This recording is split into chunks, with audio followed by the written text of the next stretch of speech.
It's based. They've pushed the innovation and the limit of what's possible in each generation. Jack invented the wetsuit basically through his love and wanting people to be able to experience the ocean for longer. Now people are able to spend 2, 3, 4, 5, 6 hours in the water doing what they love and pushing themselves to new limits.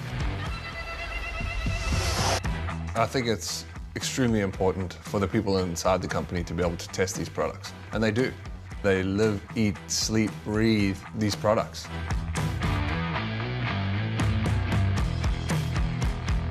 I think the most important thing about a wetsuit to me is its flexibility. TB3 just absolutely blew my mind. It was just so many leagues ahead of what I expected. I was in awe. I was warmer than ever, more flexible than ever.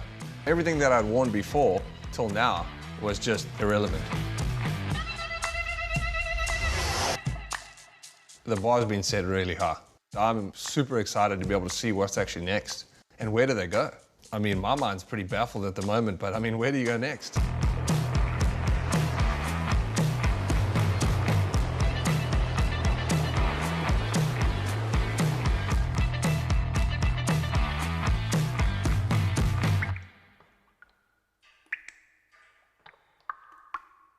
You can never determine who you are by what you do.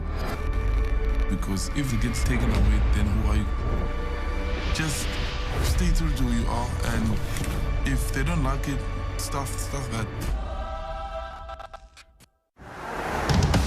This looks different. It is. See for yourself. Okay, so it's a photo. Look closer. Photos within photos. What about video? 8K video. Beyond cinema. You can pull portrait quality photos straight from video. But will it last the whole trip? Battery for the whole trip and the way back. This is different. Told you.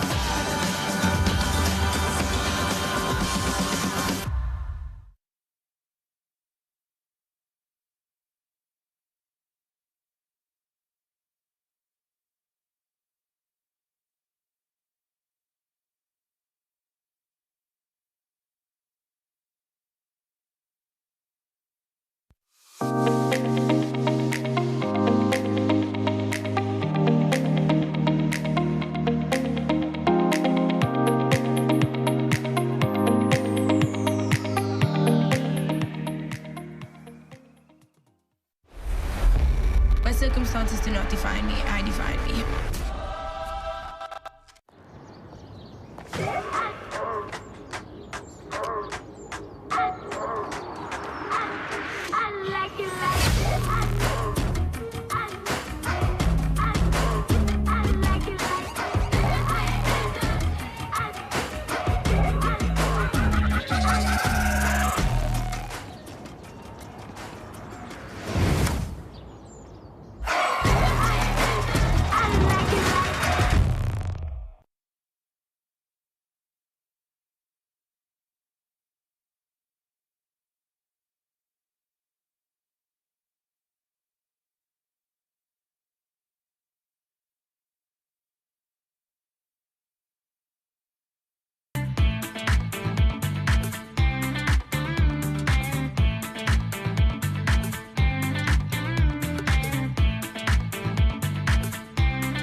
All the beach and surf action live from the Ballito Pro, presented by O'Neill.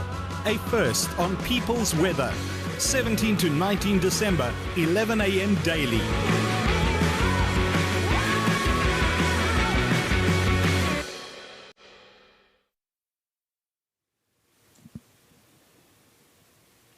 It is a warm summer greetings as you join us down here in beautiful Ballito Bay in the Ilembe region of South Africa. Surfing friends and fans, we're stoked to be back here. Gig Saliers alongside multiple national champion Tashmin Testi. We're going to be talking all things surfing and particularly crowning a women's champion in the Ballito Pro 2021 today. Yeah, good morning to everyone. And a new champion at the Ballito Pro, our defending champion, Sarah Baum, unable to make it to South Africa. So we're going straight into the semi-finals of the ladies division, a QS 1000 WSL sanctioned event. And I'm really excited to see what's coming up. Tesh, you've been here almost a week, right? It's been a big set of festivities again. Ballito, of course, welcoming back post-pandemic. Great to have everybody back, the WSL back in action here on the Ballito coastline. But you guys started a whole week off with national championships. There's been crowning of rookie rippers. It's been quite a week of festivities and surfing. Yeah, it's been a big week for surfing, a big week for South Africa, especially now summer holidays. We had our first ever South African surfing champs take place in Ballito in the Ilembe district, so it was quite historic. The 55th edition. And a local boy, Shane Sykes, taking that men's title. So there's a lot of festivities, but there's also a lot of great surfing, and we've had swell throughout the event, and we've still got new swell for the semi-finals.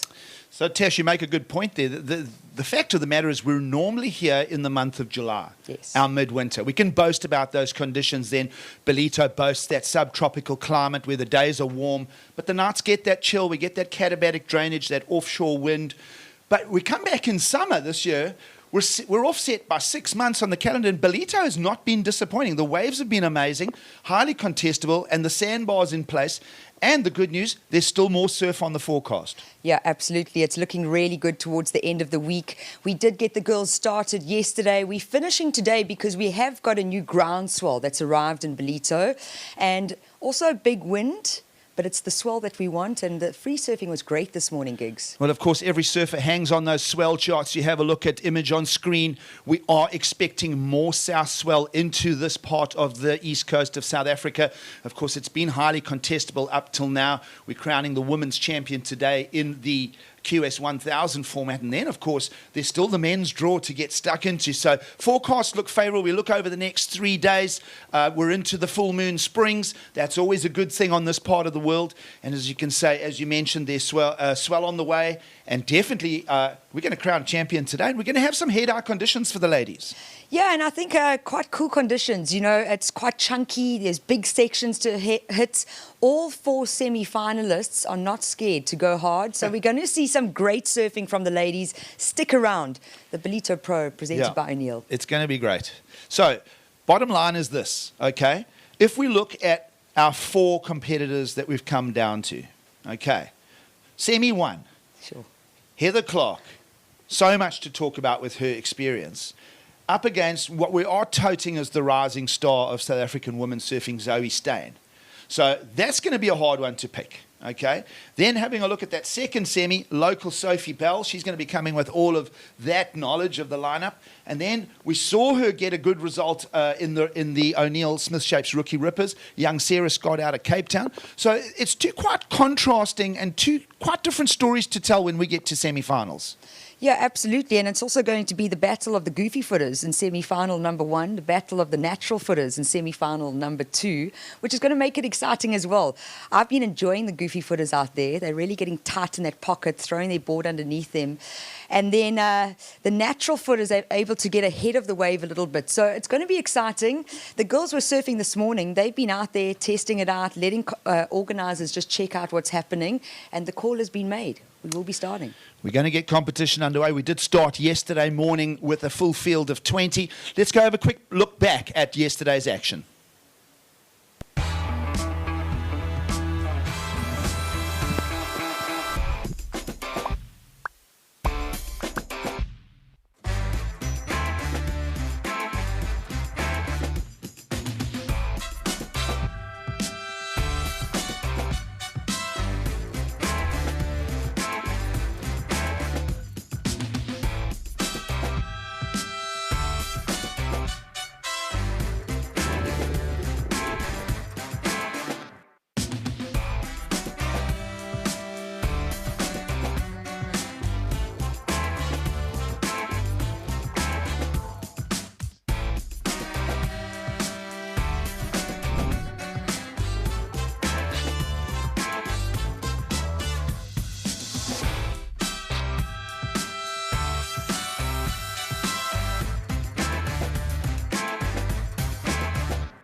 Well, a look at the action from yesterday's Ballito Pro opening rounds and through to the quarterfinals. We managed to narrow the field right down. Tash, outside of our 4 semi-finalists remaining, Heather Clark, Zoe Stein, Sophie Bell, and young Sarah Scott, looking back at those quarterfinals, looking back at that round of 16, a couple of names that aren't on finals day. What are you thinking? I mean, I'm a little disappointed Natasha van Groenen's not in this final 4. I felt that she kind of fell out, and all credit to Sarah Scott for getting past her in that quarterfinal. But you look at the rest of the field, the talent. What are we seeing in South African women's surfing at the moment? Yeah, well, South African women's surfing is just growing, and we've seen, I mean, we've had a big gap with the pandemic, but they've come back with just much stronger, much more critical, almost more mature with their surfing. And you are right, it would have been great to see Natasha van Groenen in the semis. I know that she had a big goal for this QS 1000. And a technical error that cost her yesterday, really, with giving up her priority and allowing Sarah Scott to find the small score that she needed. But it's just amazing to be able to see these youngsters coming up. Sarah Scott, our under-16 South African surfing champion, and 15 years old, out here. Great stories to tell for South African surfing, and it's all being showcased here at the Ballito Pro 2021. Competition is underway. Seeing that the contest organisers have set out 30-minute heats here, Tash. So you see the clock top left of screen. It will come back to screen shortly. A 30-minute clock, the countdown. Surfers need to get their 2 best rides to the judging panel, and judges will be using that scoring system of 0 through 10. Not sure if we're going to see any 10-point rides, but we know that Zoe Stein's already gone into the excellent category, and then we introduce our 2 semi-finalists, a contrast of extremes, and we'll get the opening ride of the Ballito Pro women's semi-final underway. A quick wave for Zoe Stein, now just 18 years of age. She just turned 18 a month ago, Tash, and she already has won a national open women's title at the age of 16. So we know that Zoe Stein is on her way to some surfing greatness in the future. It's just a matter of getting her all the way to the top of the sport. And, well, here's another sort of rung for her to climb. Yeah, you're so right. Zoe actually making history in South African surfing by being the youngest woman to win an SA Open surfing title at the age of 16. I think Heather actually won her first title in 2018. I mean, at 18 years old. And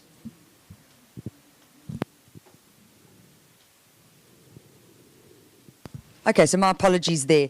So Heather Clark winning a title very young, but Zoe Stein being the youngest woman to win a South African Open surfing title at the age of 16. That was in 2018. And she's didn't compete at SA Open Surfing Champs. She's really wanted to focus on the QS and the JQS, and she took the JQS title for the Rookie Rippers 2 days ago. So leading into this contest with a lot of confidence and wanting the win. Well, on screen, Heather Clark needs no introduction. Surf fans around the world will recognize her name. She's almost the patron queen of South African surfing. And, of course, Heather has been, well, she's been at this for decades, literally. Now, say that respectively, she has just turned 50 years of age and finds herself in a semi-final stage of competition.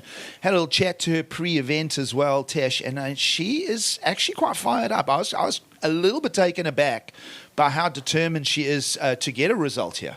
Yeah, fiery competitor. She also didn't have a great result at SA Champs, which started off the Ballito Pro Beach Festival.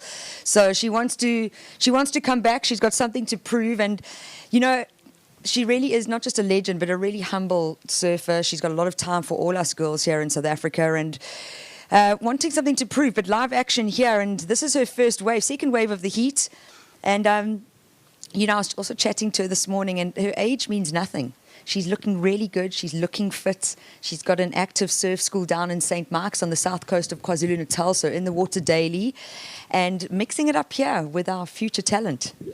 Yeah, it's a great story. It's a great contrast of stories as well. The young talent Zoe Stein into her semi-final here at the Ballito Pro, just 18 years of age. Of course, Heather Clark with all that mercurial experience, 14 years in total at the highest level of the sport. Heather Clark, of course, a Triple Crown champion back in 2000, Tash. Lots to talk about for Heather Clark as she has a little look at this. She is our surfer in blue. No real breakout scores at this stage. As we mentioned, contest organisers setting out 30 minutes. It is an incoming tide here this morning. We are on a spring low as we see Heather Clark trying to find her way around a section. It's going to be an interesting heat as far as wave selection goes. Tash, you've surfed Ballito many times under these circumstances. This is our blustery southerly wind that's come through. This is going to usher in a whole new period of groundswell. But it's still head high out there for the ladies. We're going to crown a champion here by midday today, local time right now, just after 10 a.m. here in Ballito, South Africa.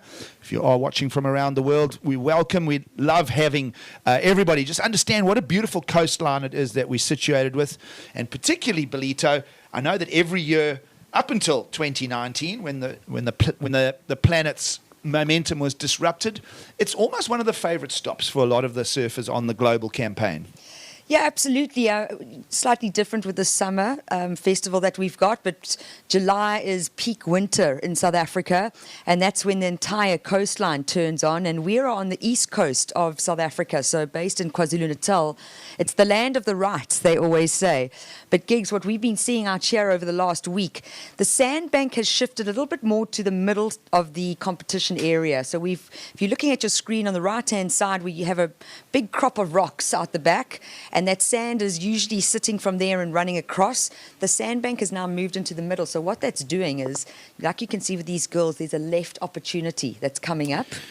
Absolutely. And both goofy footers, you kind of like make note of that. Listen, you would think that most of Heather Clark and Zoe Staines' results would have come off their backhand. Yeah, absolutely. But they're both very happy to go into the wind. It's going to be a great topic tomorrow when we get to men's surfing as well. We still see similar conditions on offer for tomorrow. Bit of a grey sort of look to the picture. It is overcast skies here, but it is midsummer. It's a warm, humid, overcast day as people flock down to the beaches here. A public holiday here in South Africa, December 16th, does signal the start of the official Christmas holidays. And the town of Ballito already bustling and bursting at the seams as people flock their way down to the holiday town. And of course, what a good place to hang out. No, all time of year, Tash. I mean, we speak of the weather, we boast of it in winter, but Ballito really has become an economic boom town in the KZN district, and of course, a year-round holiday destination. Yeah, year-round we've got the Indian Ocean, nice warm water, so that must be, about 77 degrees Fahrenheit, about 23 degrees Celsius, the warm water.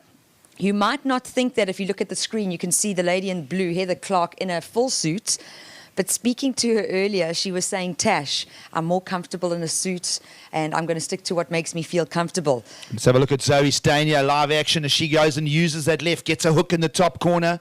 Little error from Zoe Staines, so still no breakout scores here in semi-final number 1 of the Ballito Pro 2021. The experience of Heather Clark, the upcoming talent of Zoe Staines makes for a great story. We'll have a look what Heather picks out of the lineup. She's going to switch to her backhand, second wave of the set. And this one is a little bit broken, not really getting that board out of second gear here. So the judges are not going to be over-thrilled with that exchange. Still plenty of time, 22 minutes to go.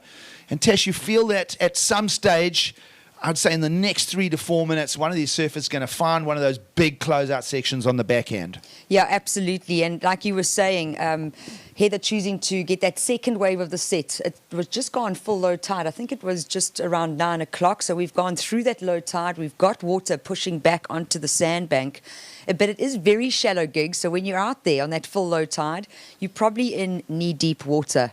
And it slams and almost bounces you. And we've seen a lot of girls in the quarters as well as the round of 16 incomplete final maneuvers because instead of compressing themselves through that bump, they were actually literally just taking it and wiping out, unfortunately. A lot of power in the ocean here. It is deep out the back there. You see the jet ski on screen. I would say that is at least 12 to 15 meters deep out there. So it's about 50 feet of depth.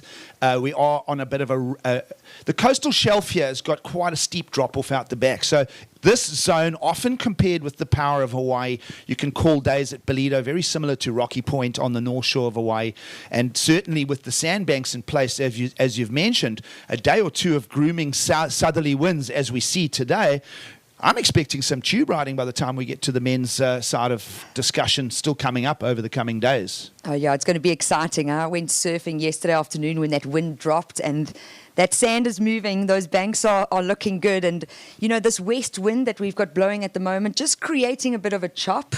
So not as clean as what we would have liked to have seen to start this morning. And that's why we've been able to put it on hold and wait for the tide to turn. But I'm just excited. I mean, it's just amazing to be back here and be involved with the Ballito Pro, and to be able to have a stage like this and see what the girls have been doing has been incredible. And to see the youngsters coming through and then still having legends like Heather Clark showing up. I mean, she didn't need to show up, but here she is in the semi-finals. Yeah, it's a great story. Zoe Steyn up and riding again, the young 18-year-old out of Buffalo City, the East London area. She doesn't find much on that as well. Now, just to make note, Zoe Steyn has been working very, very close in parallel with the Olympic silver medalist coach, Greg Emsley. Of course, a huge story for our sport of surfing in 2021, the Tokyo Olympics featuring skating and surfing.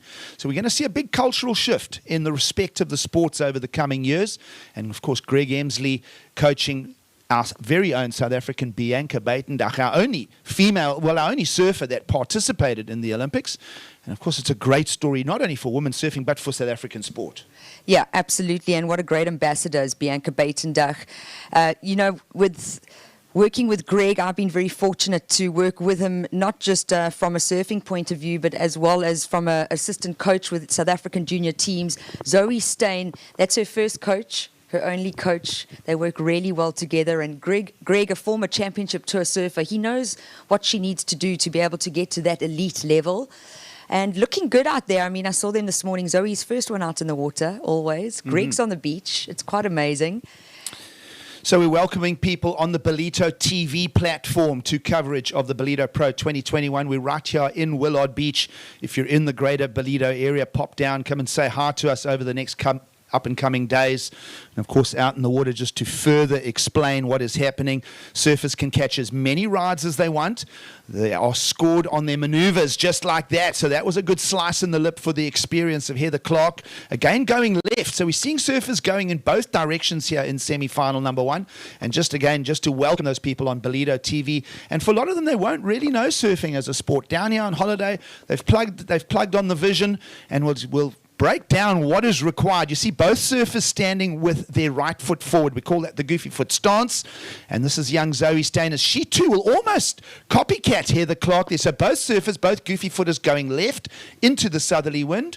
And kind of similar scores. We're going to see, we'll try and bring some replays of that, because now the judges have now basically got to dissect and find a point of difference and give scores to both of those rides. Yeah, absolutely. And it's kind of hard to set your scale. It's first heat of the day. So trying to get that scale right. But we're going to cut through to a replay here. This is the first ride from Heather, the first ride of consequence, really. So she gets her board up and over the lip and able to ride out of it. But watch Zoe Steyn here. Lots more speed and a lot cleaner through that turn. Much more control. So you can see the point of difference coming.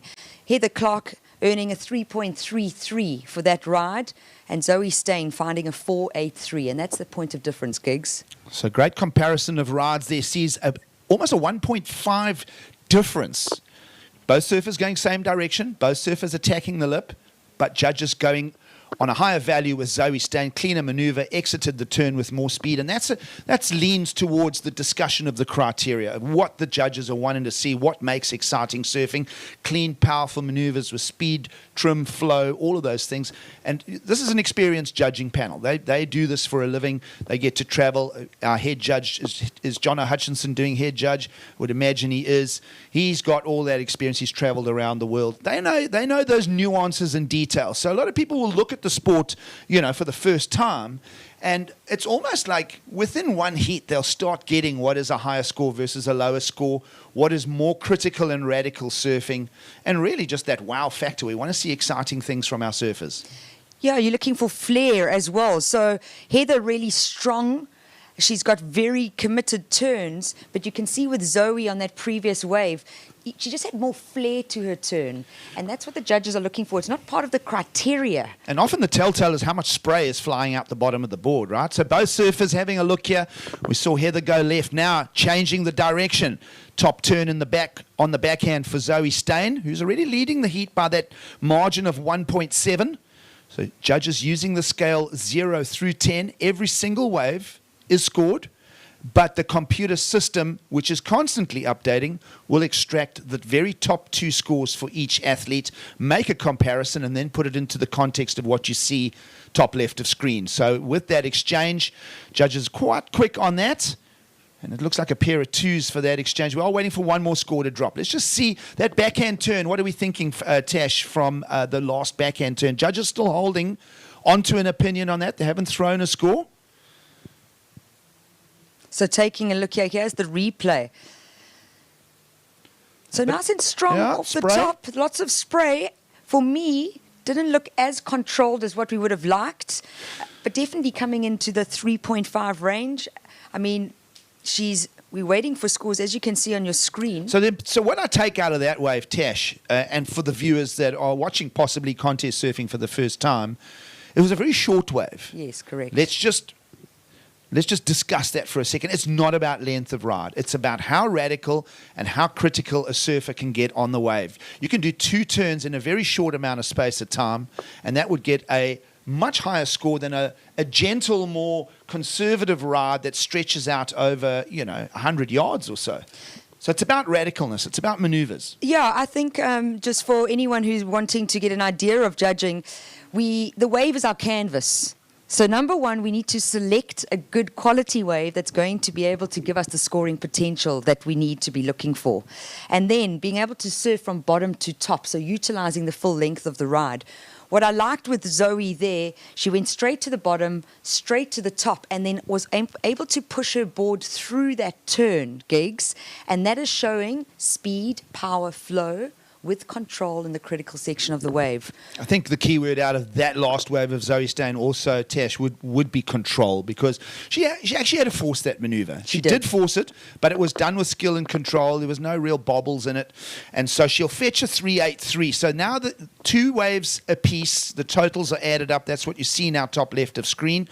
13 and a half minutes to go. Zoe Steyn with an accumulative total of an 8.66. And that is made up of 2 individual waves, a 4.83, and that last one we've just dissected, the 3.83. So at this stage, Heather Clark trailing, and you see the requirements of 5.33. Now, when you start looking at the second half of a heat, we know 13 minutes is less than half of the heat now to go. We started on 30 minutes. A 5.33 is a requirement that is above any score that's been achieved in the lineup thus far. So you start looking at the way the heat is starting to lean, and you go, okay, all right. Heather Clark actually has to put a meaningful number up fairly soon if she's going to stay in the mix here and find her way to the Ballito Pro final. Yeah, absolutely, Gigs. And if we saw Zoe Steyn's 4.83, one maneuver, a 4.83, Heather Clark needing a 5.33. So she's either needing to go really big on one maneuver, but ideally you always want to have a combination of maneuvers in one wave. So trying to fit 2 turns into one wave will definitely help her get the requirement that she needs. You'd be wondering what kind of advice former championship tour surfer Greg Emsley would have given Zoe Steyn prior to paddling out in these conditions on hand here at Ballito this morning. I would imagine he would have said something like, go for one big maneuver, bank the score, and then obviously if you do find the wave that allows and opens up, then go looking for more than that. So it's going to be interesting to see how Heather Clark sort of comes back. Now, just to further explain particularly to our Ballito TV viewers who have joined us, the P and the number 2 that you see in the color blocks, those alternate according to when surfers catch waves. So right now, out in the lineup, the P means that a priority is in favor of red. Now, what that means is that if a really attractive, good-looking wave comes along and Heather Clark shows interest in it, she can't have access to it. It's Zoe Steyn's choice if she wants to go or not. Now, as a competitor, you don't want to offer your opponent a good-looking wave, right? So you'll take it yourself. But then if you take it yourself, you'll also put yourself in a situation where you must better your weakest score. So if Zoe Stain's going to take off again and throw away the P for priority, she's got to do it and better her lowest score, which right now we can figure out is a 3.83. So just to understand the mechanics for viewers that are pretty new to this exchange, because it is quite intimidating to people that, you know, who don't know the sport, trying to figure out what it is. And it's also a subjective sport. So in the same way you would look as a viewer at high diving or at gymnastics routines, there's little details, but you can also tell what's a really floppy flip-flop, right? Yeah. Or a really good flip-flop. These are gymnastics terms, folks. But it's a visually stimulated sport. So it is subjective, and of course the judges have to plow through all of that. But when you start applying that criteria, those details, and the more you watch, the more you understand the details. Yeah, absolutely. And I think just also remembering that our playing field is always changing. No two waves are the same. Can they be similar? Yes. Can we fit in the same amount of turns? Hopefully. So it's like if you're a hard diver and they keep moving the pool around underneath you. Absolutely. Or somebody keeps moving the gym mat. What are those things that they pony off? The horse. What do you call it? A gymnastics horse? Yeah, I'm not a big gym fan. Hey, I'm so sorry. We're waffling. But we're making comparisons with other sports, folks. And surfing very unique in the fact that we are directly plugged into what weather produces. So waves are results of weather patterns. It's that simple. Yeah. You know. And adjusting, adapting, having to, you know, really spend a lot of time in the water to understand conditions. I've been here for the last couple of days, and pretty much every hour on the hour, this place changes. Your wave face changes slightly. Well, Ballito has a rich history of surf competition, and it is not Zoe Stein on screen's first visit to Ballito, nor Heather Clark's. Now, that is a more meaningful wave right there. So she took off. She did everything right. She's ticked the boxes. She was taking off with the intention. But that's a good stinging turn from Heather Clark, too. So here's a good exchange with 9 minutes now remaining. This is now getting exciting, Tash. We're starting to get into the shape of a good challenge now for semi-final number 1. But let's just give Zoe Stein a little credit. We'll go back and look at that exchange of rides shortly while the judges ponder those scores. We are speculating that Zoe Stein would have improved on her weakest score. Yeah, I'm going to agree with you on that one, Giggs. What reason being is she fitted in 2 turns. So one more maneuver than the previous scoring ride. And also nice and strong, very clean, lots of control in that backhand closeout re-entry. We're going to be going to the replay here. This is Zoe Stein. So you can see almost like a little bit of a check turn, but wraps her whole board around. Now she's setting up for that second maneuver, leans into it and releases the tail up and over the lip. So a great wave here for Zoe, but Heather Clark answering back straight away. She leans around, gets into the corner, gets that first turn off the top and follows it up with another. And then almost catching that little bump, slowing down and unable to finish off that last maneuver and closeout maneuver. Well, Tash, what I take away from that exchange there as we come down to 8 minutes, still waiting for those scores to drop in, is perhaps those are the best waves achieved by both individuals thus far. And the judges are going to agree with us. 6.5 in a greater number again for Zoe Stein on the exchange. So Zoe found her best ride, 2-turn combination for the 6.5. Heather Clark also adding her best number thus far, 4.77. So both surfers improving their individual scores. But have a look what's happened. The requirements when we add the best 2 rides up, it's an even bigger ask now for Heather Clark. Zoe Stein's last ride starting to cement a berth in the finals here. Yeah, absolutely. And a 6.5 falling into the good category of scores. So we can score from a 0.1 to 10 points. And then you've got 5 different categories in that spectrum. So excellent scoring rides, anything from 8 points to 10 points. A good ride, anything from 6 to 7.9. So Zoe Stein finding the 6.5 gigs, and that's a good score. It's a keeper, and we've seen in previous days and through all the different contests under the Ballito Pro That's those 6.5s and 7-point rides, big keepers, and usually seeing surfers advancing through, even if they don't get a backup. We posed a question, would the scores come out of the lefts or the rights? The answers are starting to come. It is coming out of the right-handers. Of course, Zoe Steyn perfecting her backhand out in the Buffalo City region. That's East London, of course, Nahoon Reef. This whole East Coast is littered with right-handers, predominantly Heather Clark from the Ugu region, which is down south, St. Michael's on Sea, her local break. As we have a look at the up-and-coming semi-finalist, young Sarah Scott. We're keeping a very close eye on where Zoe and Heather are picking those waves in the lineup. And of course, Sarah Scott coming up against local Sophie Bell, and that's going to be another great story with some contrasting topics to talk about. Yeah, I think it's going to be a very exciting semi-final. Sarah Scott from Komaki in Cape Town, the land of lefts. That's a beachy that's got a really great left, but you can see her father in the picture there, Rob Scott. He's the current president for Cape Town Surfing, and spending a lot of time with his kids and at the beach and at most contests that we have been able to hold during 2021. Just looking at our shot of the lineup here, Tash, it feels like both our surfers have kind of moved perhaps a little as well. It might just be the camera angle, but I've got a feeling that they're repositioning. They're kind of moving over a little bit more towards the rocks. You spoke about that east wind yesterday, packing the sand more into the southern end of the beach. It just feels like there's been a little bit of a shift in the lineup. Either way, surfers still looking to improve scores respectively. And Zoe Steyn now would need to improve on a 4.83 if she is going to. Again, she's holding priority. She's got the right rhythm. Every time there's an exchange, she's back in the lineup. She seems to be having that greater priority advantage over Heather Clark at this stage. Yeah, and it can be really important to hold down priority, especially in the last 5 minutes, and coming up against someone like Heather Clark. She doesn't get frazzled too much, even with that time left, knowing that she's on the back foot. You could argue that if all the surfers... Okay, Geordie is still on tour right now, but we've had the illustrious careers of Greg Emsley. We've had the careers of Paul Caddings. We've had the careers of Royden Brysons, Davey Weirs. I think of all the surfers that have served on the championship tour out of South Africa. No one comes close to the duration of time on tour as Heather Clark had, 14 years at the top of the sport. Yeah, not just that. She's come home. She retired in 2007.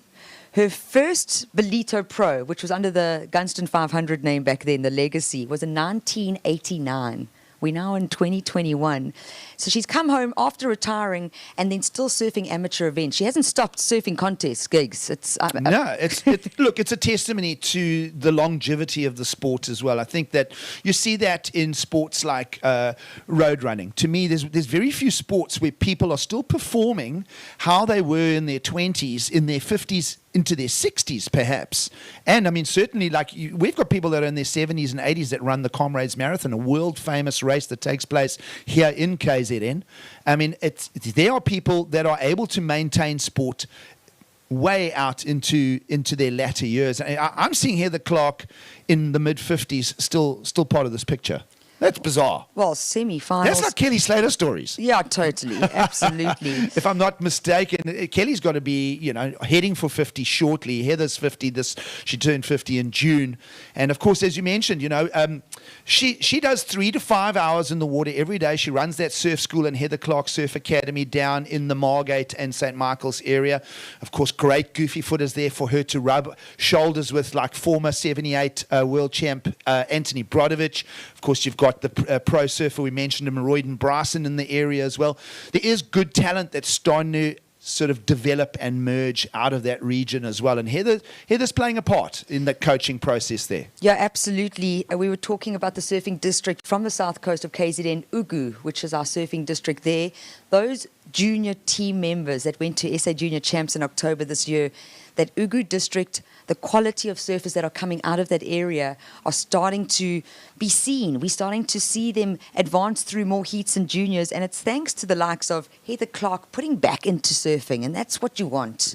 And the way to develop the talent as well is not only showcase them in the pro-junior formats, but get the young talent involved with the older experience. And that's been the classic theme case of the semi-final number one here in Ballito. Is Heather Clark, you cannot argue, as we mentioned, a Triple Crown winner in 2000. She finished on the World Tour third in 2001. She also finished top 10 a number of times. I think 2003 she finished 5th, 2004 she finished 6th. Now that is a time where names like Lane Beachley and Sofia Milanovic was duking it out for world titles. So, you know, Heather's mixed it up, and she's polished her career with the best. Yeah, absolutely. And I think, you know, Heather definitely deserved it of a world title, and probably the biggest issue there was financial pressure and strain the whole time, you know, which changes your focus sometimes. So she didn't give up. She stuck it through. Well, she won the next best thing, a Triple Crown. I mean, that is just an amazing thing. It's probably not spoken about enough, actually. Heather Clark back in 2000 on the North Shore of Hawaii getting that accolade. The first South African and only South African, men or women, to hold a Triple Crown title. And she actually said to me... That's a great talking point. I'm going to make sure I remind Geordie Smith of it. Yeah, please do. But she did say to me, you know, Sunny Garcia pretty much said that to win a Triple Crown is like winning a world title. Absolutely. And it's something that she's really proud of, and I think something that needs to be spoken about more. We're inside the last minute here, and it's looking like Zoe Steyn on screen is on her way to the finals of the Ballito Pro, unless Heather Clark can find a score in the, well, almost at the 7-point level now. A 6.56 is the requirement for Surfer in Blue. Heather, with all that experience, though, is starting to slip away here for the surfer from the Ugu region. Heather in blue. With that priority now, Tash, is the ocean going to play part? Because now she has unobstructed right of way to any wave that comes through. But she might have to even look for a bigger number. We're waiting for a last of Zoe Steyn, not going to feature in her top 2. So maybe Zoe was also blocking there, keeping Heather off that potential left-hander. Yeah, and while we wind down this heat, we're going to see Heather trying for a last chance with 2 seconds on the clock. So this will be a counter, but you can just see no speed. Well, there's body language in that. And, well, Heather Clark on screen at 50 years of age already looks back. She knows. She's aware of the talent that's coming out of the Zoe Steyn camp. And, well, great to see both of these girls. We spoke about their contrasting story here as far as a result in Ballito this year. But it is going to be Zoe Steyn for the win here. Great moment in the sport as well. It's a great story. Someone that really has set the pace for women's surfing over the last decades, Heather Clark. And, of course, Zoe Steyn's going to go straight past her and into the finals of the Ballito Pro for 2021. We'll take a quick break, and we're looking forward to hearing from Zoe Steyn as we start teeing up semi-final number 2. You can never determine who you are by what you do. Because if it gets taken away, then who are you? Just stay true to who you are, and if they don't like it, stuff that.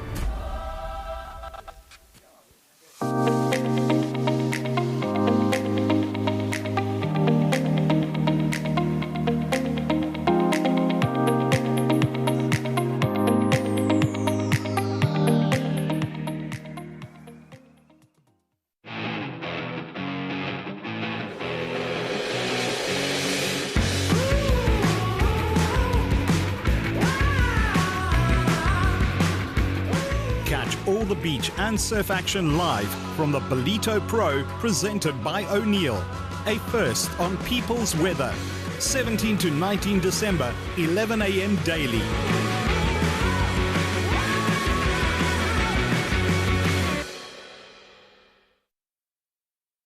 Straight into semi-final number 2 of the Ballito Pro 2021. We trust that you're enjoying it with us. We are in semi-final stage of competition here at Willard Beach in the beautiful seaside town of Ballito, South Africa. And we're into semi-final number 2. Sarah Scott out of Cape Town takes on Sophie Bell. So I'm Gig Cilliers with Tash Mentasti. We called a great semi-final there between Heather Clark and Zoe Steyn, Zoe on her way to the finals.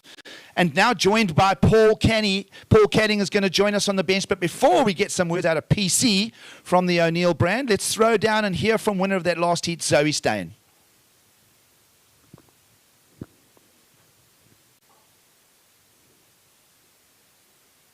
Zoe Steyn. Zoe, well done for that last heat. It was a slow start, but you came back with some solid scores. Tell me, what board were you riding out there? It looked very fast and loose once you managed to get going. I was riding my DHD, which I got quite a while ago. It goes really well, so I've just been trying to save it, keep it on ice for contests. And Zoe, with this kind of result, you're now into the final of the Ballito Pro. What are your plans for the WQS series, and how does this fit into your plans going into 2022? I'm really stoked to be in the final. I'm hoping that this will help me get a better ranking for next year, so that I'll hopefully qualify for the Challenger Series. Awesome stuff, Zoe. Well surfed, and we'll see you in the final. Back to you in the studio. Well, take a note of the name, folks. Young Zoe Steyn is in the finals of the Ballito Pro 2021. We'll get to showcase and talk her talent. And she'll be coming up against the winner of this here, semi-final number 2, out in the lineups, Sophie Bell, the Ballito local. There'll be a lot of people on the beach cheering and wanting her, willing her into that final series to take on Zoe Steyn. Of course, she's got to get past young Sarah Scott. Now, young Sarah Scott contested the O'Neill Rookie Rippers against Zoe Steyn. Am I right? You guys were all part of that, Tash and PC?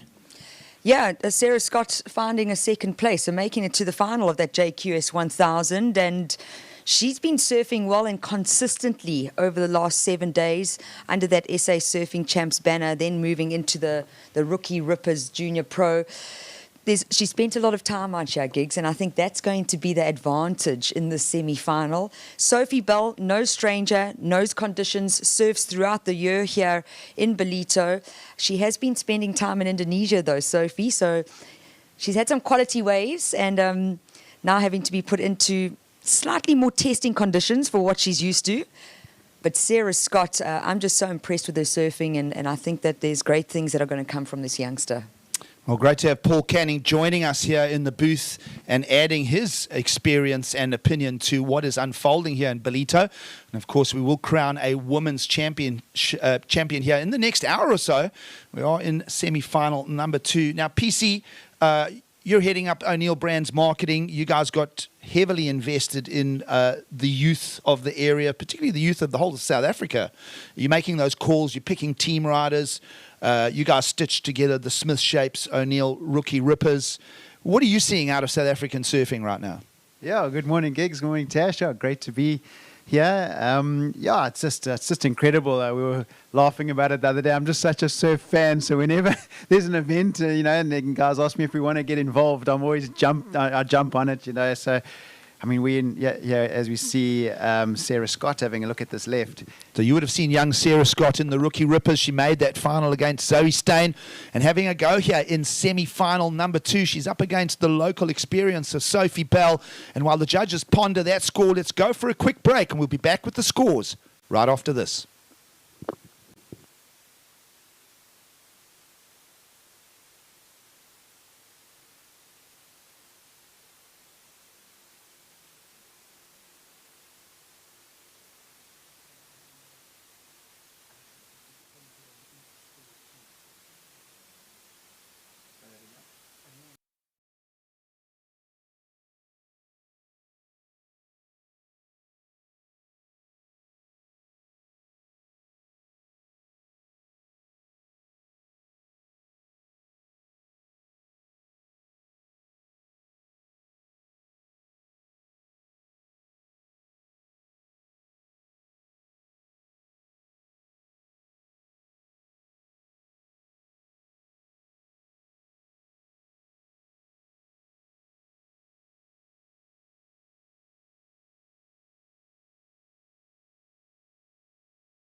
Welcome back to the Ballito Pro 2021. You're joining us in semi-final number 2 of competition. Already Zoe Steyn winning semi-final number 1 and now duking it out for that other place available in the final. Young Sarah Scott in blue out of Cape Town, South Africa, takes on the Ballito Bay local in red, Sophie Bell. Gig Saliers, Tash Mentesti and Paul Canning here throwing some topics around, having a look at what is happening in South African surfing. And we're very excited because we could end up with one of the youngest finals we've had at this level of competition. Zoe Steyn, just 18 years of age. If in 22 and a half minutes' time, Sarah Scott, just 15 years of age, makes it through, you could argue that's one of the youngest finals you may stage in a qualifying series event. Yeah, absolutely. It's a great stat to bring up. It also just showcases how girls surfing is growing in the country despite this hiatus of not having big events. They've been putting a lot of time in the water. Our community is growing. And for me, I love just seeing the girls go hard, you know. Look at her leaning into this. This is the Sarah Scott. So she gets the tag almost a little bit late to get that first turn in. But that type of turn on her backhand is what we're looking for. And Sarah aiming to sit on the left a little bit more, feeling more confident on her backhand coming from Komaki. And Sophie Bell leans into it. A little bit more power off the top for her on this wave. And she finishes it off with a second maneuver. So we're going to see Sarah Scott, the two-turn combo gigs, coming up with a 5-point ride. Yep, so the 5 of Sarah Scott plays against the 4.3 that we've just watched those replays unfold. PC, I mean, judges have got to split that whole thing up. We saw a battle of the two goofy footers. Now we've got the two natural footers. And interestingly, they're swinging it onto their backhand as well. Both Heather and Zoe Steyn's scores actually did come out of the backhand surfing.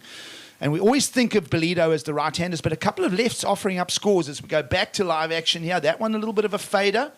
A couple of these right-handers, the wind is running with the right-hand breaking wave, so sometimes they'll just stand up and then run a little flat. Here's a combination again, and again, Sarah Scott just starting to stretch a little distance over her opposition here with that exchange. Again, advantage Sarah Scott on that two-wave showdown, PC.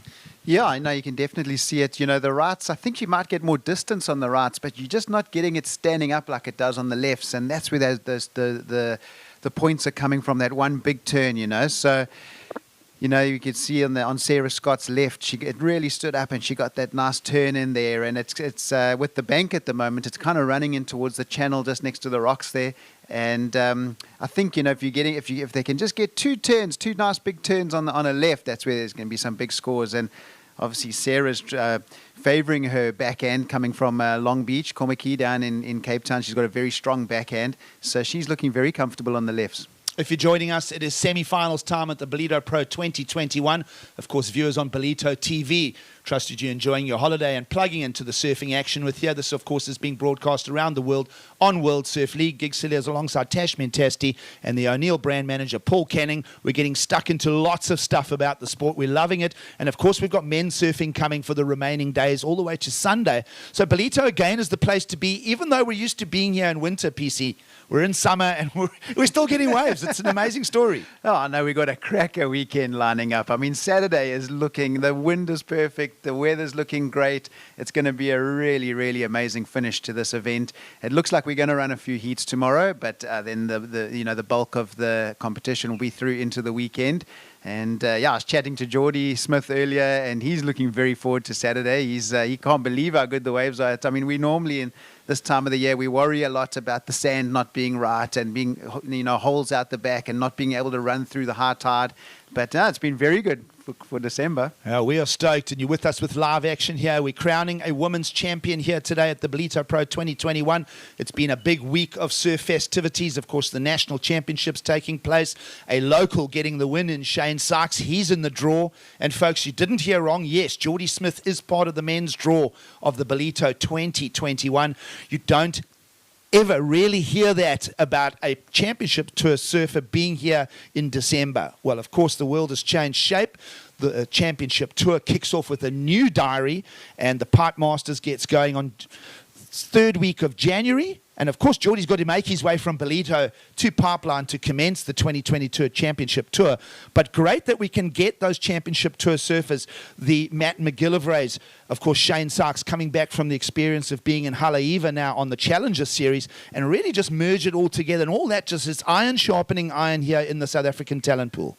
No, 100%, yeah. And I mean, Geordie had that heavy injury back at North Beach in April, in that knee injury, and through his recovery, he actually said to me back in, I think it was July or mid-August, he said, no, the Ballito Pro is going to be my first event back, after the injury.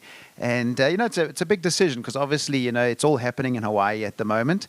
But it's great to have him here in Ballito for a QS 5000, and it's his first event back with a singlet back on after the injury. Yeah, it's a great script for South African surfing. It's a great script for the O'Neill brand and, of course, for the town of Ballito as we welcome back professional surfing after what is incredibly a 2.5-year layoff. We did the maths about it yesterday. We started talking about it. It almost didn't sound right, like really, but yes, it's true. The last time Ballito saw pro competition was in July 2019 with David Silva and Jack Freestone in that final. And of course, now we get to run a Ballito Pro with no internationals in the field. And that's another whole talking point that we'll talk about as we move towards the ladies final. But this is what the World Surf League is actually looking for, is regionalized qualifying series modules that push the talent through and then make them qualify to the Challenger Series, which then becomes its own independent tour. There's a whole set of stories that are going to unfold, and certainly we'll be back here in last week of July 2022 in the Challenger Series format back in Ballito. So for now, at this level of competition, this is a very unique Ballito Pro, not just because it sits in summer, where it's usually in the winter, but it's an all-South African Ballito Pro, and it's a great opportunity for our young talent to just polish up, get points, and that's what we're seeing here with two young surfers potentially heading for the final in the ladies' draw. Yeah, no, it's fantastic. I mean, yeah, we all love to see the international pros coming down, but I mean, for the South African competitive surfing, it's incredible, as we see Sarah Scott having a look at this right, going a bit flat there, kicking out, but yeah, I mean, what an opportunity for them, to gain international points and prize money without all the international pros here. And I think the new format has just made it so much more affordable, especially for South Africans being so far, from the rest of the world. Back when Greg and I were on tour, it was a fortune trying to, get all over the world on the qualifying series to qualify for the championship tour. So as good a story as that this is for South African surfing, remember that this is replicated 7 times around the world, okay? So the South American component is the same. The United States have got their thing, the Polynesian, the Japanese, Australasia, and then, of course, Europe. So this is a quick track for talent from all around the world. So it's not going to be an easy journey for any South Africans, because I'm saying that the product, these changes that have been implemented, and it's great that the World Surf League have thought so quickly outside the box and remodeled the Championship Tour, the Challenger Series, and the qualifying series. Can you imagine how exciting the Championship Tour is going to be in just 2 years from now? Because you're going to just be pushing all this kind of talent that would have taken a little longer for the cream to rise to the top. And so young names that are going to get showcased in these qualifying series, and that's just, by the way, that was a useful turn from Sophie Bell. We'll see where that one factors in, because she is trailing the semi-final number 2, and we'll start talking about what's going on in the water a little more. But just to wrap up that topic for now, guys, we're going to see the cream rise to the top much quicker.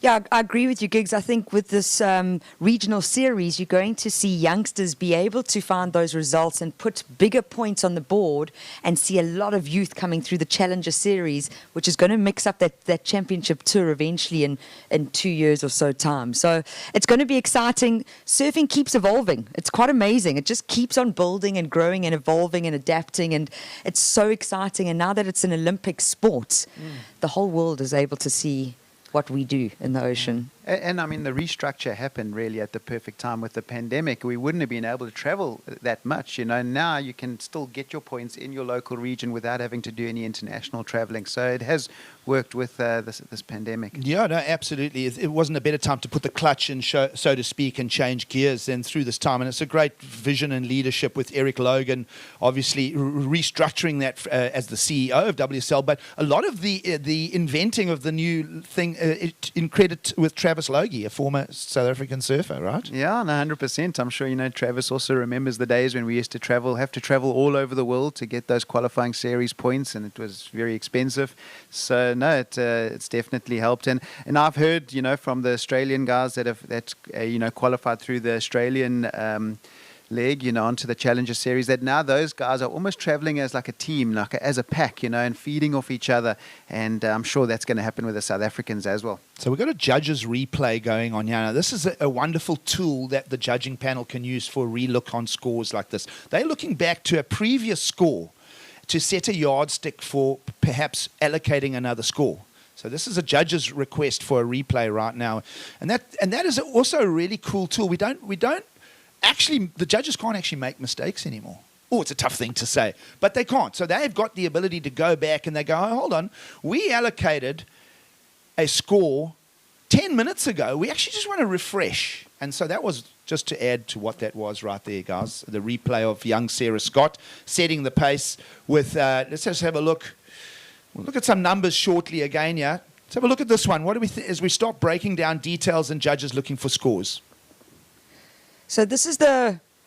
Oh, wow. Was this her last ride? So this is what we missed earlier, chatting too much. Yeah, waiting for score on this one, Tash. Waiting for score. PC, that one had a lot of angle on it. That was a good sting right there. And you could see Sarah like that one. The way she kicked out of that wave, she knew that was going to be a big score, you know. And in these sort of conditions, one big score like that really puts you on the front foot. 30-minute heats. This one's got just under 12 minutes to go. As you see the grey skies, it is tropically warm, so don't think for a moment it's grey and chilly. It's warm, it's subtropical. Air temperatures in the 80 degrees Fahrenheit. It's probably around 23 degrees centigrade out there. You can board short it. Some of the girls, you know, maybe opting for a little light neoprene. Perhaps even one of them in one of those new little O'Neill.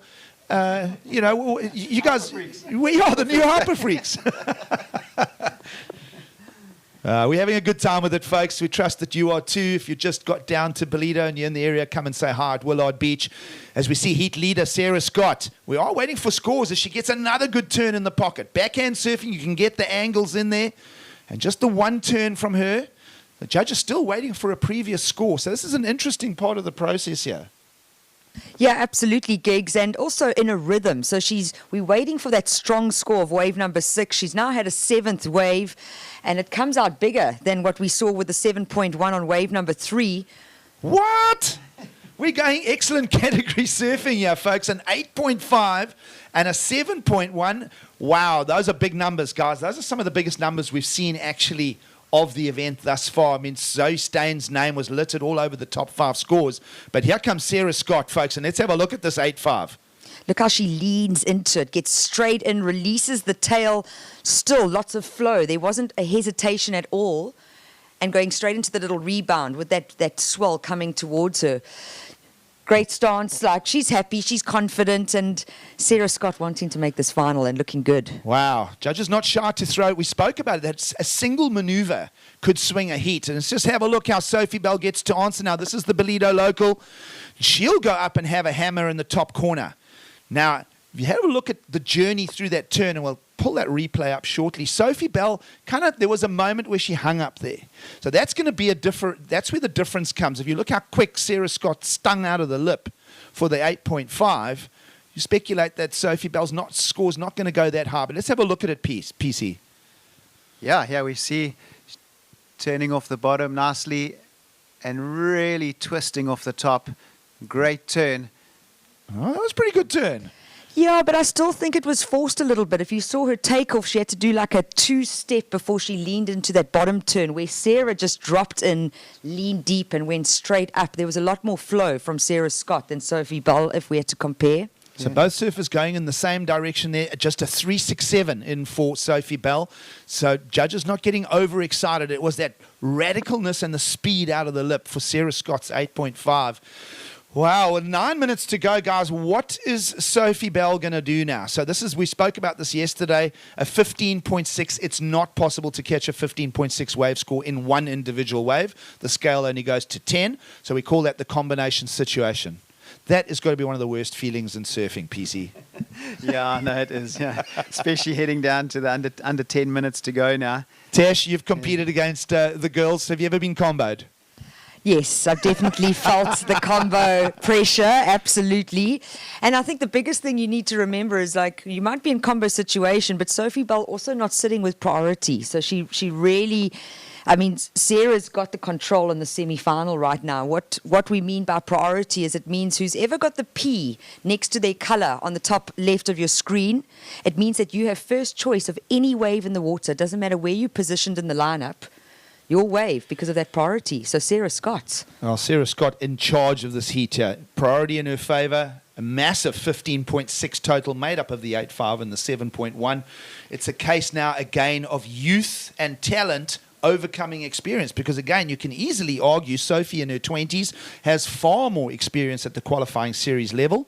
And here's Sarah Scott just blazing past her. The rip, it looks like at this stage, the Smith Shapes O'Neill Rookie Rippers final is about to become the Ballito Pro final. Like, I don't think anyone actually scripted that. No, not at all. Not at all. And you're so right. It's going to be really exciting. And with 7.5 minutes remaining, Sophie Bell does have to find 2 good scores. And what we mean by that is anything from... No, they're not good scores. They're going to be excellent scores. Have a look at it. 7.1 and 8.5. She's got to come in. She's got to match it. She's at least got to swing for the ropes now and sucker punch her opponent for an 8, at least an 8. Minimum 8, to bring it into the game now. I mean, that's a big ask in the lineup. So a lot of credit to Sarah Scott here. We spoke about Sophie Bell's experience. We'll have a look at the heat recap possibly shortly. So I'm looking to have a look at that 8.5 and that 7.1 again. Let's have a look at the heat recap thus far.